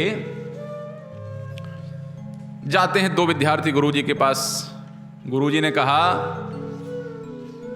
बताओ भाई, इंटरव्यू जैसे जाते हैं ना, कुछ सीखने के लिए जाओ तो पहले गुरुजी इंटरव्यू लेते हैं, कितना आता है, क्या आता है, कैसे आता, थोड़ा जान लेते हैं। तो देखा कि आता तो है, लेकिन पूछा एक बच्चे से, बताओ बेटा कितना मृदंग आता है? बोले गुरुजी 3 महीना सीख के आए। दूसरे को बोले एकदम खाली, कुछ बिल्कुल मृदंग नहीं आता है। तो जो खाली था उससे बोले बेटा तुम्हारी फीस 200 रुपया, और जिसने 3 महीने सीखा था बोले तुम्हारी 400 रुपया। तुमने कहा 3 महीना सीख के आए, हाथ तोड़ के आए, और गुरुजी कह रहे 400 रुपये फीस, और ये जो जिसको कुछ आता नहीं है अनाड़ी आदमी, इसकी 200 रुपये फीस, ऐसा कैसे? गुरुजी ने कहा बेटा अभी जो तुम्हें आता है ना, वो 200 रुपये एक्स्ट्रा तुम्हारा भुलाने के लिए है, और उसके बाद सिखाऊंगा मैं। तो पात्र बनने की आवश्यकता है। पात्र पूरा खाली हो, पात्र योग्य हो, जिसके अंदर गौ माता के द्वारा दिया जाने वाला पूरा दूध उसके अंदर समाहित हो जाए। एक ही प्रश्न के 2 शिष्यों के लिए गुरुजी 2 प्रकार के उत्तर देते हैं। एक ही प्रश्न के उत्तर 2 शिष्यों के लिए 2 प्रकार के, उसकी स्थिति के अनुसार, कि किस व्यक्ति के अंदर कितनी पात्रता है, कितना उसको पाचन करने की क्षमता है, कितना उसको स्वीकार कर सकता है, सहन कर सकता है, उसी के अनुसार गुरुजी आदेश दिया करते हैं। यदि देखते हैं कि नहीं कर पाएगा तो गुरु हैं, बोलते गुरु अवज्ञा का इसको अपराध लग जाएगा, नष्ट हो जाएगा, इसलिए इस प्रकार का आदेश ही नहीं देते हैं।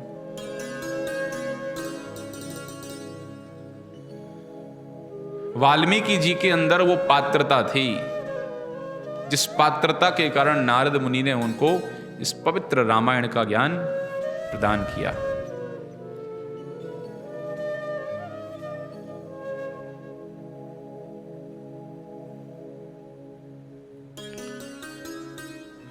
और उनका प्रश्न क्या था?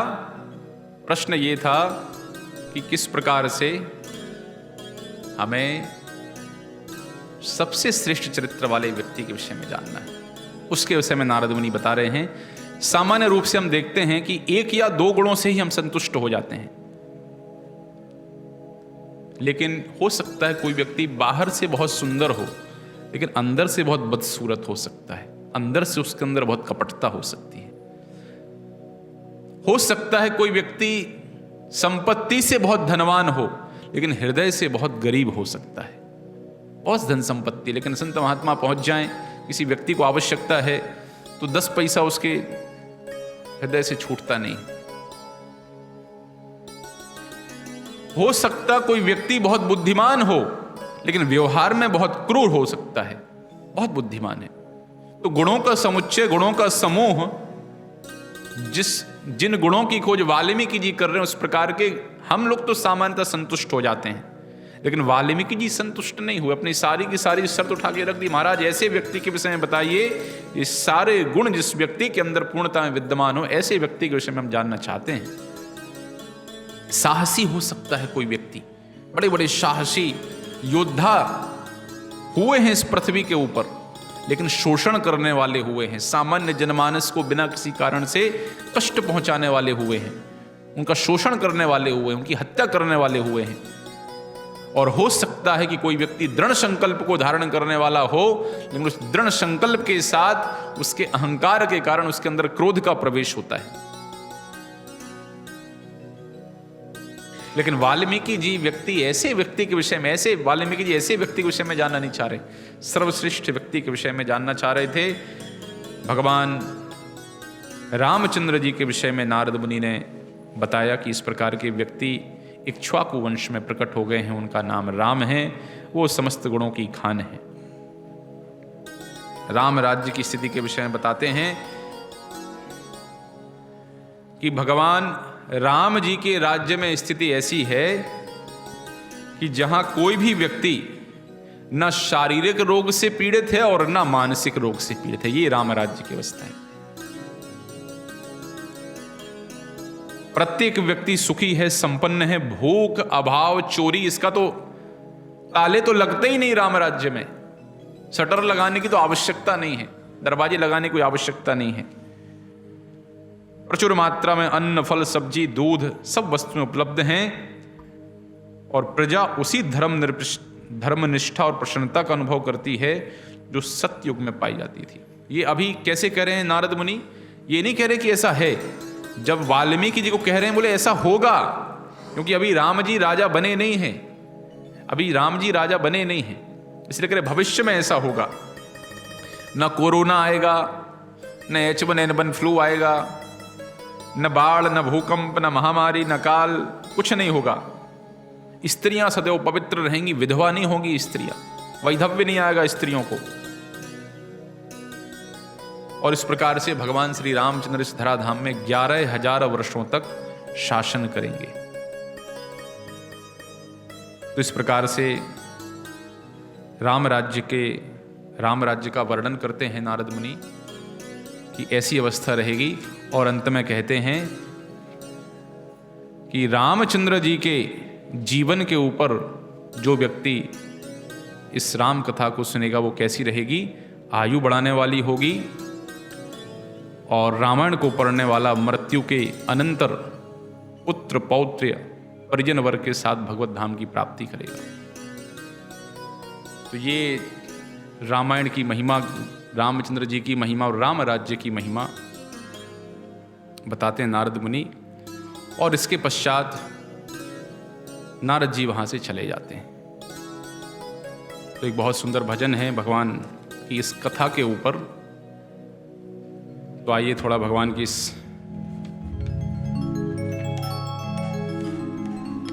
लोग ये भजन गाएंगे। जय जय राम।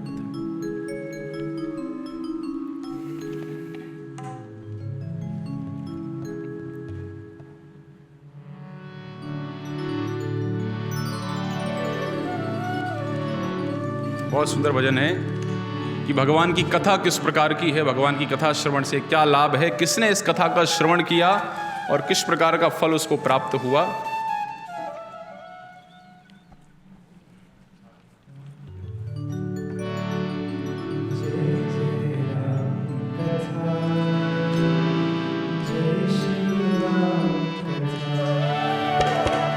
जय जय राम कथा, जय श्री राम कथा,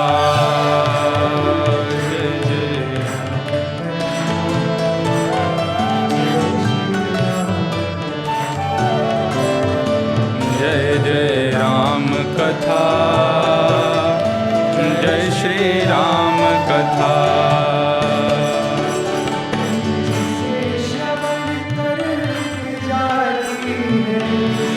श्रवण कर मिट जाती है,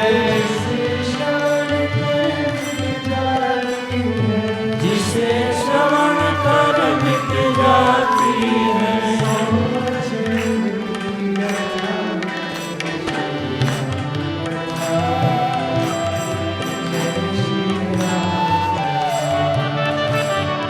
जय जय राम कथा, जय श्री राम कथा,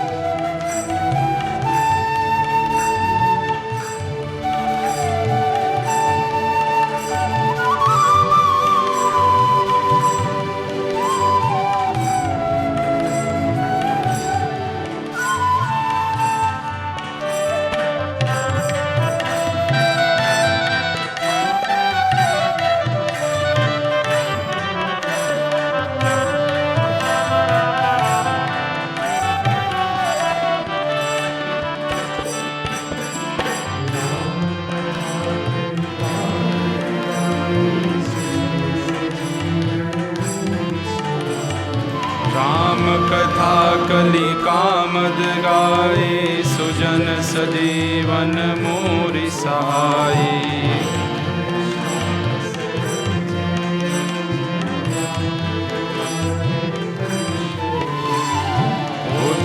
श्याम सकल जन रंजनी, राम कथा कलि कलुष विभंजनी।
मोह महिषेश विशाला, राम कलिका कराला।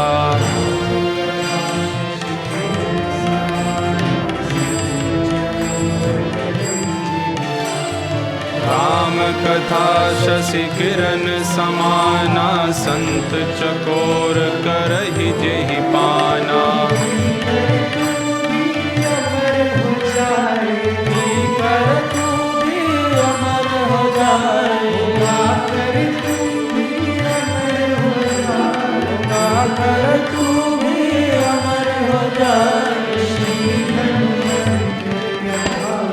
जय जय राम कथा, जय श्री राम कथा, जय जय राम कथा, जय श्री राम कथा।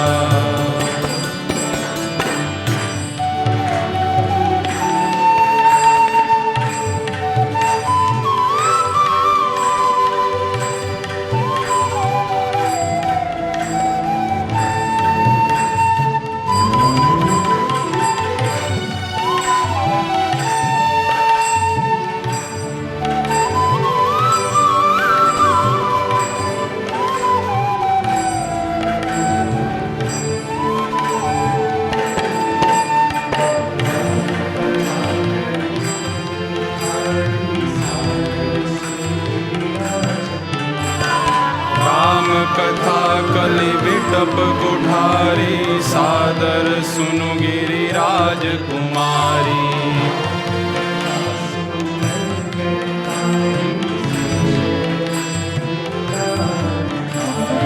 राम कथा सुंदर करतारे,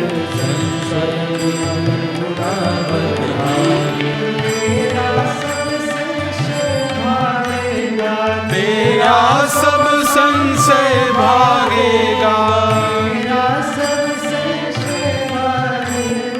तेरा सब संशय भागेगा। जय जय राम कथा, जय श्री राम कथा, जय जय राम कथा, जय श्री राम कथा।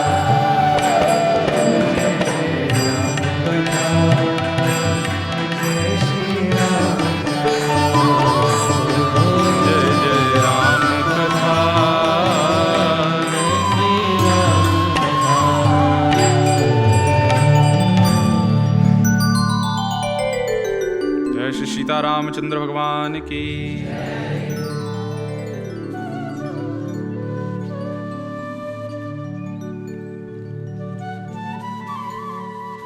नारद जी तो चले गए वहां से।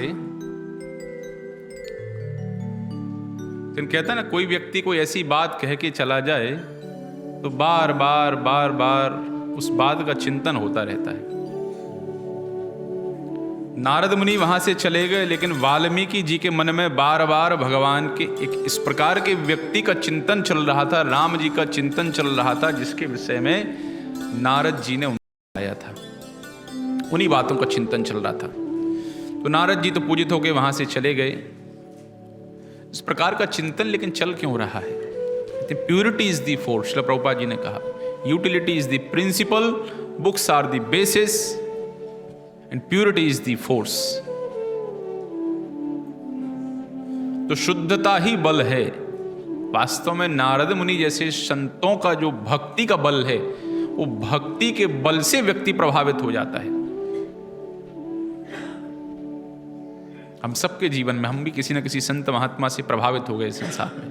उनके जीवन, आप सब जो यहाँ कथा सुनने बैठे हो, कुछ ना कुछ प्रभाव तो हुआ है, इसलिए तो यहाँ कथा श्रवण करने के लिए बैठे हैं। किन्हीं भक्त ने आपको प्रेरित किया, श्रील प्रभुपाद जी के माध्यम से आपने सुना,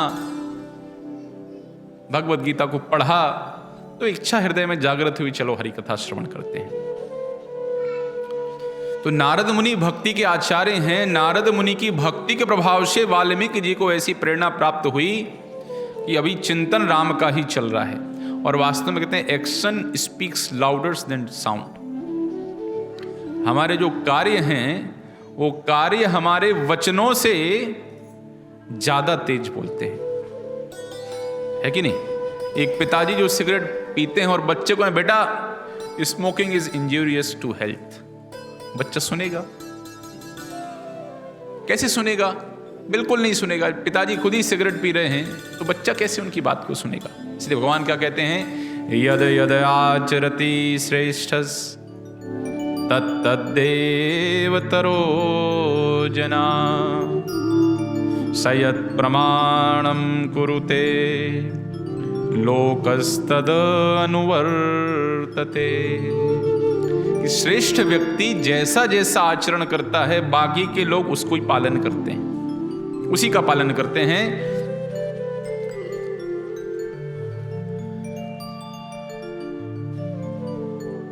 और हमारे सामने तो ये आचार्य जो होते हैं, वो अपने आचरण से सिखाते हैं, स्वयं अपने आचरण से शिक्षा देते किस प्रकार का आचरण करना चाहिए। श्रील प्रभुपाद जी ने हम सबको स्वयं प्रेरित किया कि किस प्रकार से लोगों को भगवत भक्ति प्रदान करने के लिए कार्य करना है, कैसे भक्ति करनी है। तो श्रील प्रभुपाद जी हम सबके सामने एक श्रेष्ठ आचार्य के रूप में उपस्थित हैं। उसी चिंतन के साथ रोज का जो कार्य होता है, वाल्मीकि जी तमसा नदी के किनारे जाते हैं। रोज का नियम का उनका कार्य है स्नान करने के लिए जाना। शिष्य भारद्वाज साथ में हो लेते हैं, जाते हैं स्नान करने के लिए। देखते हैं तमसा नदी का जल एकदम पवित्र है, निर्मल है, स्पष्ट रूप से दिखाई दे रहा है। उस जल को देख करके वाल्मीकि जी कहते हैं, अकर्दम इदम तीर्थम भरद्वाज निशामय रमणीयम प्रसन्नाम्बो सन मनुष्यम मनो यथा। इस जल में कीचड़ तो है ही नहीं, कीचड़ में व्यक्ति फंस जाता है। बोले कीचड़ बिल्कुल नहीं है, यहाँ का जल वैसा ही है जैसे सत्पुरुष व्यक्ति का मन होता है। उसके मन में कोई कपटता नहीं है। हाँ, बाकी अपने मन में तो बड़ी कपटता है, बड़ा कपट है अपने मन में। तो स्नान किया, वस्त्र धारण किया, और वस्त्र धारण करने के पश्चात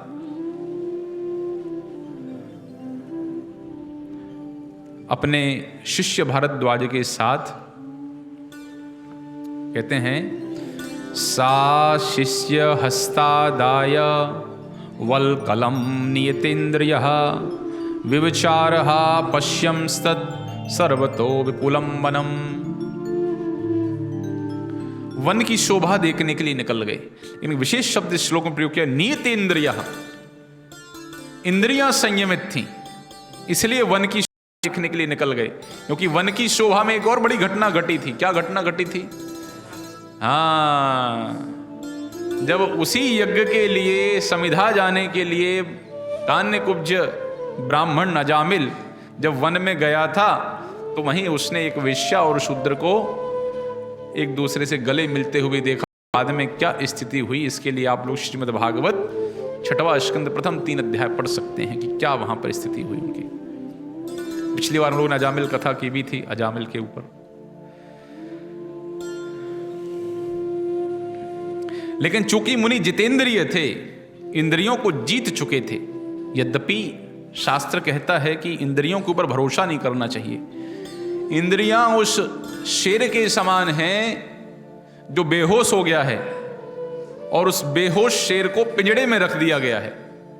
लेकिन शेर तो शिकारी है, शेर तो हिंसक है। हिंसक प्राणी के ऊपर पता नहीं कब होश में आ जाए, होश में आ गया तो नुकसान बहुत कर देगा। इसलिए हो सकता है कि इंद्रियां हमारी संयमित हो गई हों, फिर भी सावधान रहना चाहिए। सावधान क्या कहते हैं, नजर हटी दुर्घटना घटी। तो अपनी इंद्रियों के ऊपर नजर बनाए रखना है कि इंद्रियां, नजर हमारी हट तो नहीं रही है। हट रही है तो कहते हैं ना, सावधान साधक, सावधान हो जाओ। भक्तों से, बराबरी वालों से, श्रेष्ठ भक्तों से चर्चा कर लो, प्रभु जी ठीक चल रहे हैं, कुछ गड़बड़ी तो नहीं हो रही है। नियत इंद्रिया, चूंकि वाल्मीकि मुनि की इंद्रियां संयमित थी, इसलिए उस वन की शोभा को देखने के लिए निकल पड़े। और जब वन की शोभा को देखने के लिए निकले, एक विशिष्ट घटना देखते हैं। तस्याभ्यासे तु मिथुनम चरंतम मनपायिनम ददर्श भगवान सत्र कौंच योश्यारुणीस्वनम। एक अद्भुत घटना देखते हैं कि वहां पर क्रौंच पक्षी, देखिए क्रौंच पक्षी विशेष है, क्रौंच पक्षी विशेष है। तो क्रौंच पक्षी का जोड़ा जो है वो पति पत्नी के रूप में, तो प्रेमी प्रेमी जैसा कहना है वैसा कह लो। एक मादा क्रौंच था, एक पुरुष नर क्रौंच था। दोनों क्रौंच पक्षी सारस के जैसा होता है। अभी कुछ दिनों पहले एक सारस बड़ी चर्चा में रहा, हाँ? तो सारस के जैसा एक क्रौंच पक्षी होता है। तो दोनों जो है मिथुनादेकम पुमांसम पाप निश्चयः, मैथुन क्रिया में रत होने वाले थे या रत होने जा रहे थे। उसी समय निषाद, तम शोडित परितागम चिष्टमानम महीतले भार्या तो निहितम दृष्ट्वा रुराव करुणाम गिरम। उसी समय झाड़ियों में से एक निषाद निकला और निषाद ने निकल करके बाण चला दिया। अब वो बाण सीधा लगा किसके लिए, क्रौंच जो मादा, जो नर क्रौंच था, उस नर क्रौंच को, क्रौंच पक्षी को वो बाण लग गया और करुणा से वो मादा रोने लगी।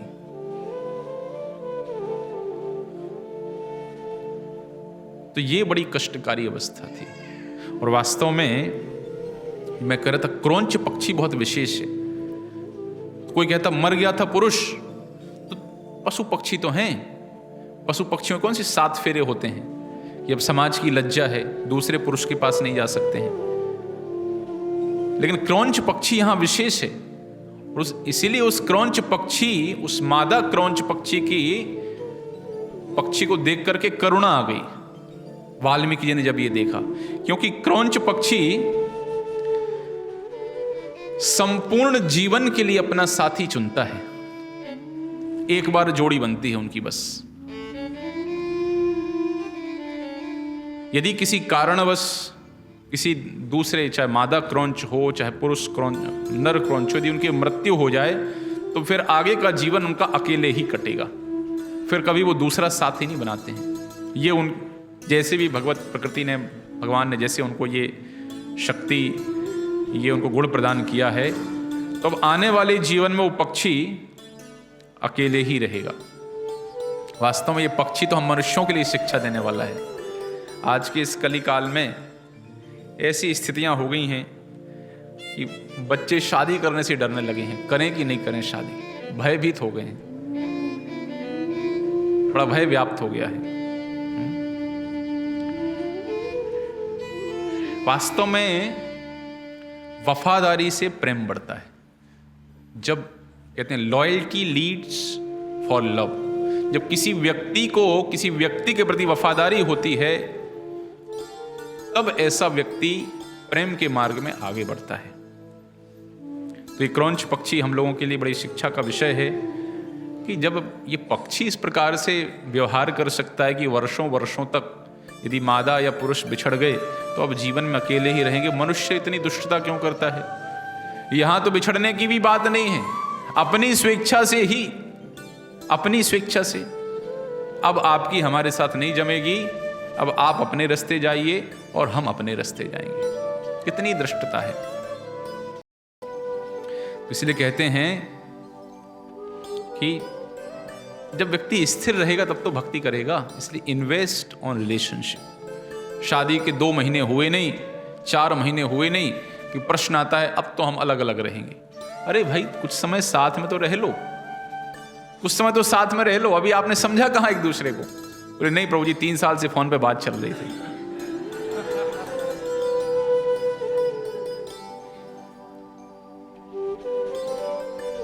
ये फोन की बात वैसे सही नहीं है। रिलेशनशिप के ऊपर इन्वेस्ट। देखिए हमारी जो वैदिक संस्कृति है वो बड़ी श्रेष्ठ है। अभी भी इस प्रकार का प्रचलन है कि बहुत समय तक विवाह को रोक के नहीं रखते हैं। यदि शादी पक्की होगी तो ऐसे नहीं 4-4, 5-5 साल रोक के रखा। नीति कहती नहीं रोक के रखना चाहिए। यदि विवाह पक्का हो गया तो कुछ महीने के अंदर विवाह कर देना चाहिए। कारण क्या है? नजदीकियों में दोष दिखने लगते हैं। वो 3 साल की बात से ये सारा काम बिगड़ा हुआ है। न बात होती न बात बिगड़ती, बात हुई इसलिए बात बिगड़ी। रिलेशनशिप के ऊपर इन्वेस्ट करिए, संबंधों के ऊपर थोड़ा समय दीजिए। वैदिक संस्कृति में ये नियम था कि विवाह होता था नई कन्या का, कुछ समय जाएगी, कहाँ रहेगी?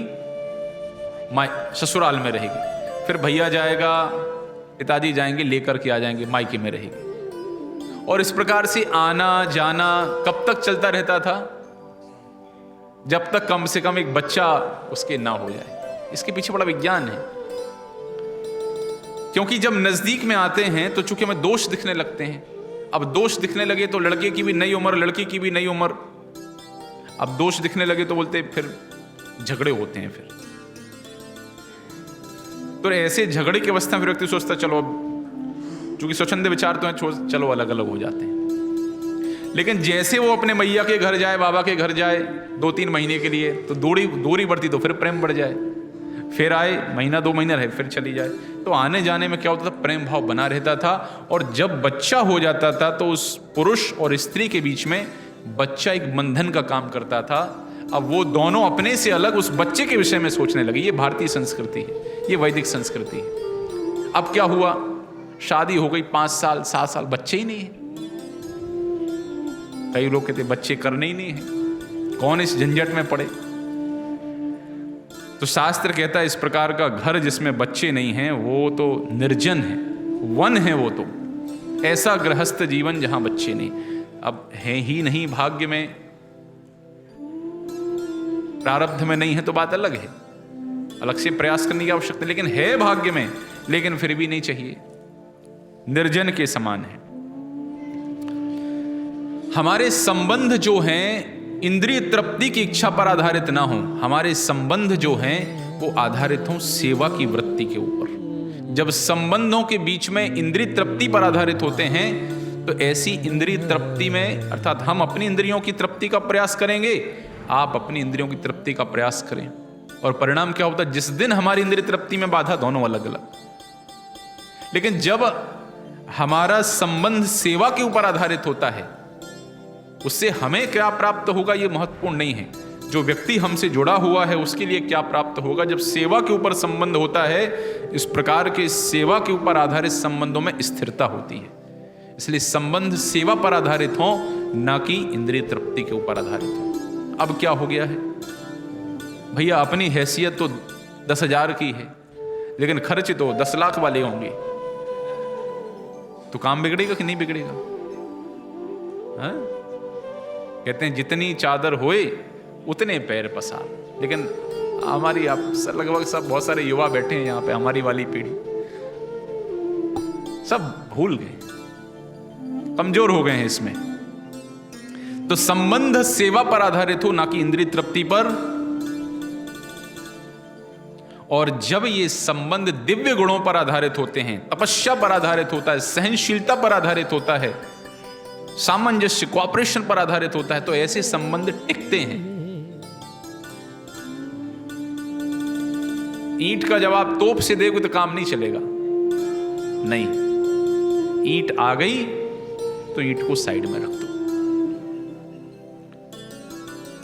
क्रौंच पक्षी हम सबके लिए विशेष शिक्षा दे रहा है। जब वाल्मीकि जी ने इस क्रौंच मादा क्रौंच पक्षी के इस विलाप को देखा तो मुनि के मन में करुणा जागृत हो गई।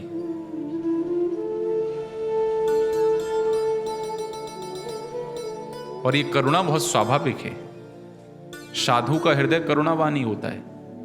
अन्यथा श्रील प्रभुपाद जी को आवश्यकता नहीं थी 70 वर्ष की अवस्था में वृंदावन के सुखों को त्याग करके और इन मलिक्षों के बीच में जाकर के इतना संघर्ष करने की, जिनको ना खाने का सलीका, ना पहनने का सलीका, ना व्यवहार का सलीका। वो श्रील प्रभुपाद जी की करुणा ही थी कि वृंदावन जैसे पवित्र स्थान, भगवान के धाम को छोड़ करके, दो हृदयाघात सह करके मलिक्षों के बीच में जाकर के इतना कठिन परिश्रम किया। वो श्रील प्रभुपाद जी की करुणा थी।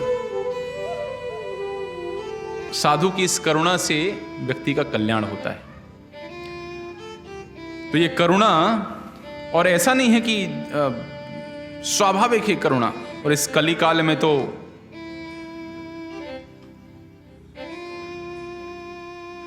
चैतन्य महाप्रभु स्वयं करुणावतार हैं। महाप्रभु जीवों के ऊपर करुणा करके इस संसार में आए हैं कि ये इतने दुष्ट हैं कि मैं राम के जैसा धनुष उठा लूंगा तो सब मारे जाएंगे बेचारे। इनके तो अंदर जो रावण बैठा है उस रावण को मारना पड़ेगा और वो रावण मरेगा। हरे कृष्णा कृष्णा कृष्णा हरे हरे, हरे राम राम राम हरे हरे। इसलिए करुणावतार भगवान चैतन्य महाप्रभु अपनी हरिनाम रूपी करुणा लेकर के हमारे पास आए हैं ताकि हम सब बद्ध जीवात्माओं का कल्याण हो सके। तो साधु की करुणा है उसका प्रचार। जिस प्रकार से एक डॉक्टर किसी बीमारी व्यक्ति को देखे, रोगी व्यक्ति को देखे, और यदि डॉक्टर के स्वभाव सरल है, लोभी नहीं है, तो उसके मन में ये विचार आएगा कि कैसे मैं इस व्यक्ति को ठीक कर दूं, कैसे इस व्यक्ति के रोग का निदान कर दूं। इसी प्रकार से साधु व्यक्ति जब इस संसार में बद्धावस्था में किसी जीव को देखता है, अज्ञान के कारण कष्ट पाते हुए देखता है, तो साधु के मन में करुणा होती कि कैसे गीता का, भागवत का, रामायण का, महाभारत का ज्ञान इस व्यक्ति को भगवत भक्ति का दिव्य ज्ञान प्रदान करें ताकि इस व्यक्ति के जीवन के कष्ट दूर हो सके। ये साधु की करुणा है। सुनो सुनो नित्यानंद, सुनो हरिदास। चैतन्य महाप्रभु कह रहे हैं, हे नित्यानंद, हे हरिदास, सुनो। अमार आज्ञा करह प्रकाश। मैं आप लोगों को आज्ञा दे रहा हूं, इस आज्ञा का प्रकाश करिए, इस आज्ञा को सब लोगों तक लेके जाइए। क्या आज्ञा है? प्रति घरे घरे गिया करोई भिक्षा, बोलो कृष्ण भजो कृष्ण करो कृष्ण शिक्षा। आप लोग जाइए, घर घर जाइए, खटखटाइए दरवाजा, हरे कृष्णा किताब ले लो। हम लोग ऐसे करते हैं। महाप्रभु ने कहा, हरिदास जाओ, नित्यानंद जाओ, घर घर जाकर के भिक्षा करो। क्या 10 रुपए दे दो? ये नहीं। आटा चावल दाल नहीं। बोलो कृष्ण भजो कृष्ण करो। ये साधु की करुणा है। आप बोलिए कृष्ण का नाम, आप भजन कीजिए कृष्ण का, नाम लीजिए कृष्ण का। ये साधु की करुणा है। यही करुणा वाल्मीकि मुनि के हृदय में जागृत हुई और उसी करुणा का फल है कि आज हम सभी यहां बैठ के इस कथा का श्रवण कर रहे हैं। ये करुणा है वाल्मीकि मुनि की। उनकी उस करुणा से संसार के बद्ध जीवों के उद्धार की व्यवस्था हो गई।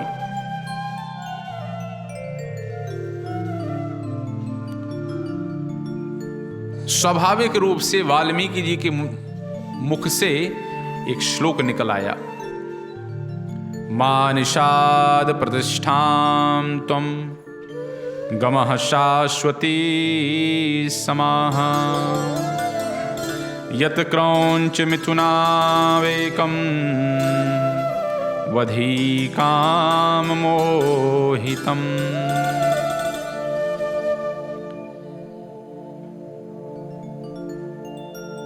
निषाद, कभी तुझे शांति नहीं मिलेगी। बिना किसी अपराध के तुमने इस पक्षी की हत्या की है, कभी शांति नहीं मिलेगी तुम्हें जीवन में। लेकिन संत पुरुषों का स्वभाव होता है कि इस प्रकार के कोई कार्य उनसे हो जाएं तो वास्तव में देखा जाए तो वाल्मीकि जी क्रोध के शिकार हो गए। अब बड़ा पछतावा हो रहा वाल्मीकि जी को कि ये हमने क्या किया, ये हमने क्या किया। देखिए, क्रोध का एक स्वभाव है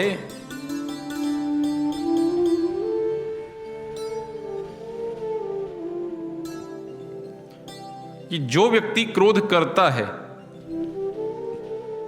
मैं आपके ऊपर क्रोध करूं तो मुझे ज्यादा कष्ट होता है। हम लोग किसी का मजाक उड़ाते हैं, मजाक उड़ाने का प्रयास करते हैं, तो जब हम किसी का मजाक उड़ाते हैं तो हमें किसी को अच्छा लगता है किसी का मजाक उड़ाने से। क्यों अच्छा लगता है? क्योंकि हमारे मजाक उड़ाने से वो व्यक्ति दुखी होता है, ऐसा कर रहे हैं, ऐसा कर रहे हैं। और यदि मान लीजिए वो व्यक्ति दुखी ही ना हो तो क्या होगा? तो जो व्यक्ति मजाक उड़ा रहा है वो उल्टा दुखी हो जाएगा। मैं इतना मजाक उड़ा रहा हूं, इसको कुछ नहीं हो रहा है। भगवान बुद्ध के पास एक व्यक्ति पहुंचा बड़ी क्रोधी अवस्था में, 25-50 गालियां दे मारी भगवान बुद्ध को। भगवान बुद्ध शांत, हंस रहे हैं, और जैसे वो हंसे वैसे इसका क्रोध बढ़े, जैसे वो हंसे वैसे इसका क्रोध बढ़े। बोले मैं इतना गुस्सा इसके ऊपर हो रहा हूं और ये है कि क्रोध कर, अब कुछ हो ही नहीं रहा इनको, मैं इतना गुस्सा कर रहा हूं। तो हम किसी के पास कोई गिफ्ट लेके गए और वो गिफ्ट उस व्यक्ति ने नहीं ली, तो गिफ्ट किसके पास रही? हमारे पास ही रही। तो दूसरे के ऊपर क्रोध किया और उसने क्रोध नहीं लिया तो किसको होगा उल्टा गुस्सा? हमें ही गुस्सा होगा। तो क्रोध का ये स्वभाव होता है, दूसरे व्यक्ति के प्रति कहे गए नकारात्मक शब्द वास्तव में पहले हमें कष्ट पहुंचाते हैं। इसलिए कहते हैं वाणी ऐसी बोलिए मन का आपा खोए, औरन को शीतल करे आपो शीतल होए। बातन हाथी पाइए बातन हाथी पाओ। बड़ी प्रशंसा करी राजा से, अरे महाराज आप तो बड़े ऐसे व्यक्ति हैं, महान हैं, योद्धा हैं, वीर हैं, शक्तिशाली हैं। राजा ने कहा हाथी दे दो इसको, और हाथी दे दिया। और बाद में कुछ बात ऐसी मुंह से निकल गई, राजा को गुस्सा आ गया, बोले उसी हाथी के नीचे कुचलवा के इसको मार दो। तो बातन हाथी पाइए और बातन हाथी पाओ। तो इसलिए बोली की मार खतरनाक है गोली से। इसलिए शब्दों का चुनाव सावधानी से करें। व्यक्ति वर्षों वर्षों तक याद करता रहता है, ये जब देखता है अच्छा ये तुमने मुझे याद है क्या कहा था तुमने मुझसे, वर्षों वर्षों तक याद करता है। इसलिए संभल के बोलिए। वाल्मीकि जी आदर्श साधु थे, भगवान के महान भक्त थे, कृपा प्राप्त थे नारद के। तुरंत उनको ज्ञान हुआ कि ये मैंने क्या कर दिया।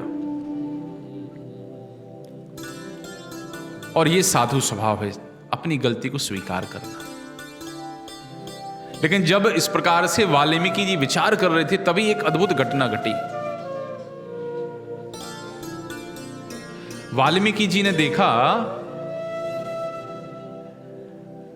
कि उनके मुख से जो वाक्य निकला है उस वाक्य के अंदर विशिष्टता है।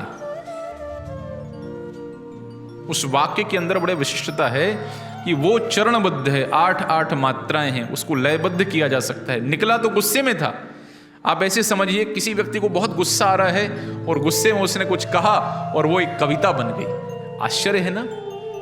गुस्से में तो गालियां निकलती हैं, लेकिन गुस्से से कही हुई वस्तु यदि पद में बंध जाए तो ये आश्चर्य की बात ही है। लेकिन वाल्मीकि मुनि को जो गुस्सा हुआ, उस क्रोध के कारण जो पद निकले वो पद लयबद्ध थे, 8-8 की मात्रा में विशिष्ट। उन्होंने अपने शिष्य भारद्वाज से कहा, भारद्वाज ये जो मैंने कहा है मेरा वाक्य तो चरणबद्ध है, लयबद्ध है, काव्यमय है। देखिए भारद्वाज की महिमा देखिए। भारद्वाज जी ने यह विचार नहीं किया कि हमारे गुरुजी क्रोध के शिकार हो गए, ये विचार भारद्वाज जी ने नहीं किया। तो वर्तमान कविता का स्वरूप तो क्या है कि अचानक उठा ली रिस्क, राजसी में देखी इश्क, फिर हमारा दिमाग खराब हो गया। तो इस प्रकार से कुछ तुकबंदी मिला के जिसका मन में जो इच्छा होती है वो कह देता है। लेकिन वैदिक संस्कृति में जो साहित्य की रचना है, शास्त्र की रचना है, एक नियमित चरण, एक नियमित पद्धति, मात्रा इत्यादि का पालन करते हुए कविता की रचना होती थी। और ऐसी कविता भगवत प्रेरणा से हुआ करती थी, जो वाल्मीकि मुनि के जीवन में दिखाई देती है।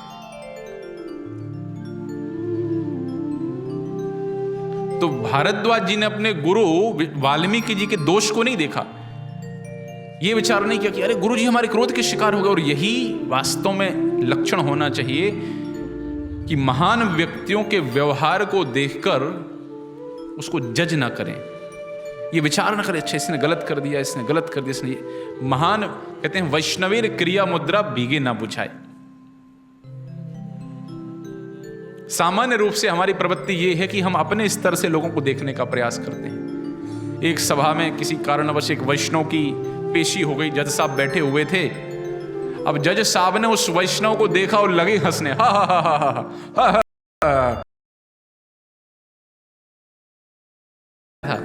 कटहल समझते, जैक फ्रूट।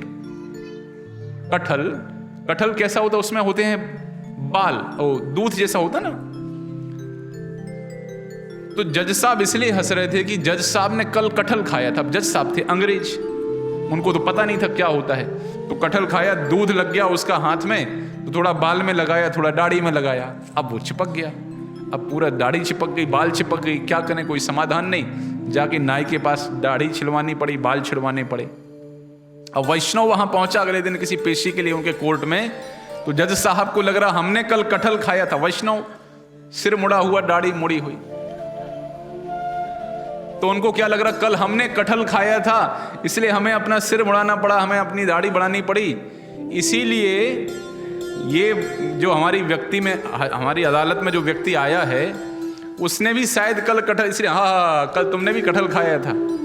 ये दोष महान व्यक्तियों को आरोपित नहीं करना चाहिए, अन्यथा इससे हमें अपयश की प्राप्ति होती, अपराध लगता है इससे हमें। भारद्वाज जी आदर्श शिष्य थे, बिल्कुल कोई विचार नहीं किया। वाल्मीकि जी आश्रम पहुंचे, अन्य कार्यों में लग गए, लेकिन उनका ध्यान उसी श्लोक के ऊपर था। बार बार चिंतन उसी श्लोक का चल रहा था उनका। वो श्लोक निकला। पहले नारद जी की बातों का चिंतन करते स्नान करने गए थे, अब स्नान करके लौटे तो श्लोक का चिंतन करके। तो नारद वाल्मीकि का शोक श्लोक में बदल गया। लेकिन हुआ कैसे, ये चिंतन चल रहा था। उसी समय एक विशिष्ट घटना घटी, ब्रह्मा जी का आगमन हुआ। सब लोग आश्चर्यचकित हो गए। बिना किसी इनविटेशन के, कोई ऐसे, बिना किसी मतलब कोई ऐसे महान व्यक्तित्व भगवान ब्रह्मा स्वयं वहां यदि पहुंच गए तो आश्चर्य की बात थी। तो वाल्मीकि जी को बड़ा प्रसन्नता हुई, बड़े आदर सम्मान के साथ उनको बिठाया और जो श्लोक उन्होंने पहले बोला था वही श्लोक उन्होंने ब्रह्मा जी के सामने सुनाया। और बड़े दुखी थे कि हमसे ऐसा क्यों हो गया, हमने उसको श्राप क्यों दे दिया, हम क्रोध के शिकार क्यों हो गए। ये विचार कर ही रहे थे, तभी ब्रह्मा जी बोले, मुनिवर चिंता मत करिए, ये सब हमारी प्रेरणा से हुआ है, हमने प्रेरित किया है आपको। हमारी प्रेरणा से आपकी वाणी से जो शब्द निकले वो लयबद्ध थे, काव्यबद्ध थे, मात्रामय थे। जीवन में कभी कभी ऐसी परिस्थितियां बनती हैं कि उन परिस्थितियों से अपने आप बाहर निकलना बहुत कठिन हो जाता है। ऐसे हमें नकारात्मकता घेर लेती है कि उस नकारात्मकता से अपने आप बाहर निकलना बहुत कठिन हो जाता है। लेकिन ब्रह्मा जैसे कोई गुरु हमारे जीवन में आ जाएं, ब्रह्मा जी की परंपरा में श्रील प्रभुपाद जी जैसे गुरु कोई हमारे जीवन में आ जाएं, तो उस भयानक घोर नकारात्मकता की अवस्था से भी हमें एक सकारात्मकता और भगवत कृपा, आशा की किरण दिखाई दे जाती है। ये ब्रह्मा जैसे गुरु की कृपा से संभव है। क्यों?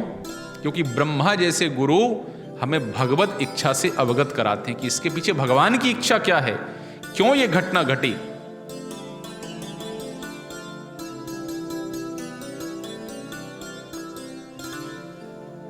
जीवन में कुछ अच्छा हो, कुछ बुरा हो, स्वीकार करना चाहिए। क्योंकि हर वस्तु, हम तो भोजन करते हैं, पचेगा कि नहीं पचेगा वो ही पता नहीं, तो हर वस्तु हर कार्य हमारे नियंत्रण में नहीं। बार बार मैं एक स्टोरी सुनाता हूँ। गन्ने के खेत में 2 बच्चे पहुँचे, मित्र थे दोनों, एक भगत स्वभाव का, एक दुष्ट स्वभाव का था। जो भक्त स्वभाव का था, गन्ना खाते खाते बेचारे के मुंह में गन्ना लग गया, शेरडी, शुगर केन। अब दूसरा लगा उसका मजाक उड़ाने, भले हरे कृष्णा करते, देखो क्या किया कृष्णा ने तुम्हारे साथ। हमारे भक्तों के साथ भी कई बार ऐसे होता है, भक्तों को इस प्रकार का खूब हरे कृष्णा तो करते रहते, क्या किया तुम्हारे कृष्णा ने तुम्हारे साथ। इस प्रकार का भक्तों के ऊपर कई बार आक्षेप होता है। घबराने की आवश्यकता नहीं है।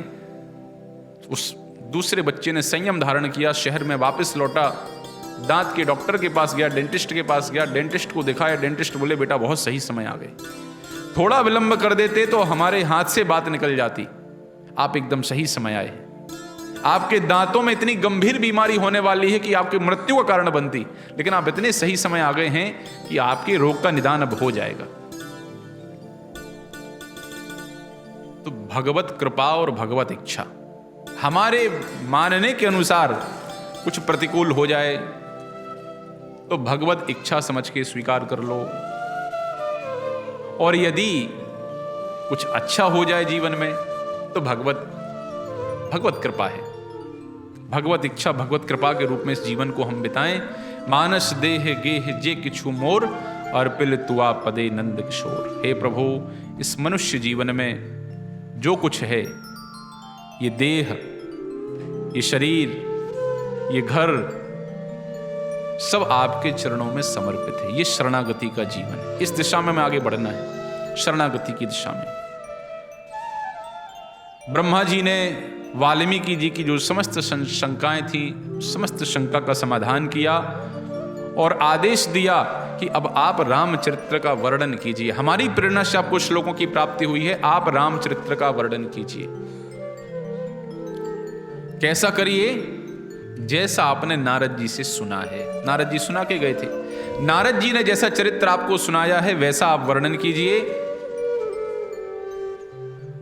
और जितने गुप्त चरित्र हैं, जो अभी व्याख्या नहीं हुए हैं, जो अभी संपन्न होने वाले भविष्य में, ये सारे चरित्र भी आपको पता चल जाएंगे। इसको कहते हैं गुरु प्रसाद का परिणाम। नारद मुनि ने, ब्रह्मा जी ने आशीर्वाद दिया कि वाल्मीकि जी, जब तक नदियां रहेंगी, पर्वतों की सत्ता रहेगी, तब तक ये रामायण की कथा इस समाज में फैलती रहेगी। इस रामायण का पाठ होता रहेगा, इस रामायण का गान होता रहेगा, इस रामायण के गाने से, इस रामायण के पाठ से लोगों का कल्याण और उद्धार होता रहेगा। ये आशीर्वाद ब्रह्मा जी देके गए थे। तो हम सुनते हैं जब तक सूरज चांद रहेगा नेताजी आपका नाम रहेगा। अब नेताजी का नाम रहेगा, वहीं से चली आ रही परंपरा। ब्रह्मा जी ने कहा था जब तक नदियां रहेंगी, जब तक पर्वत रहेंगे, तब तक कथा रहेगी। और कितने नेता, कितने मंत्री शंत्री कहाँ गए पता नहीं। तो उनका नाम रहे या नहीं रहे, लेकिन राम और रामायण कथा का नाम जरूर रहेगा। इतना कह करके ब्रह्मा जी अंतर्ध्यान हो गए।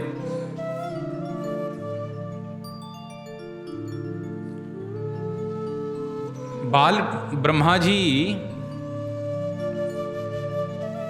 प्रश्न ये उठता है कि इस प्रकार का वाल्मीकि जी को ऐसा क्या हुआ कि अनायासी ब्रह्मा जी ने ऐसी विशेष शक्ति उनको प्रदान कर दी?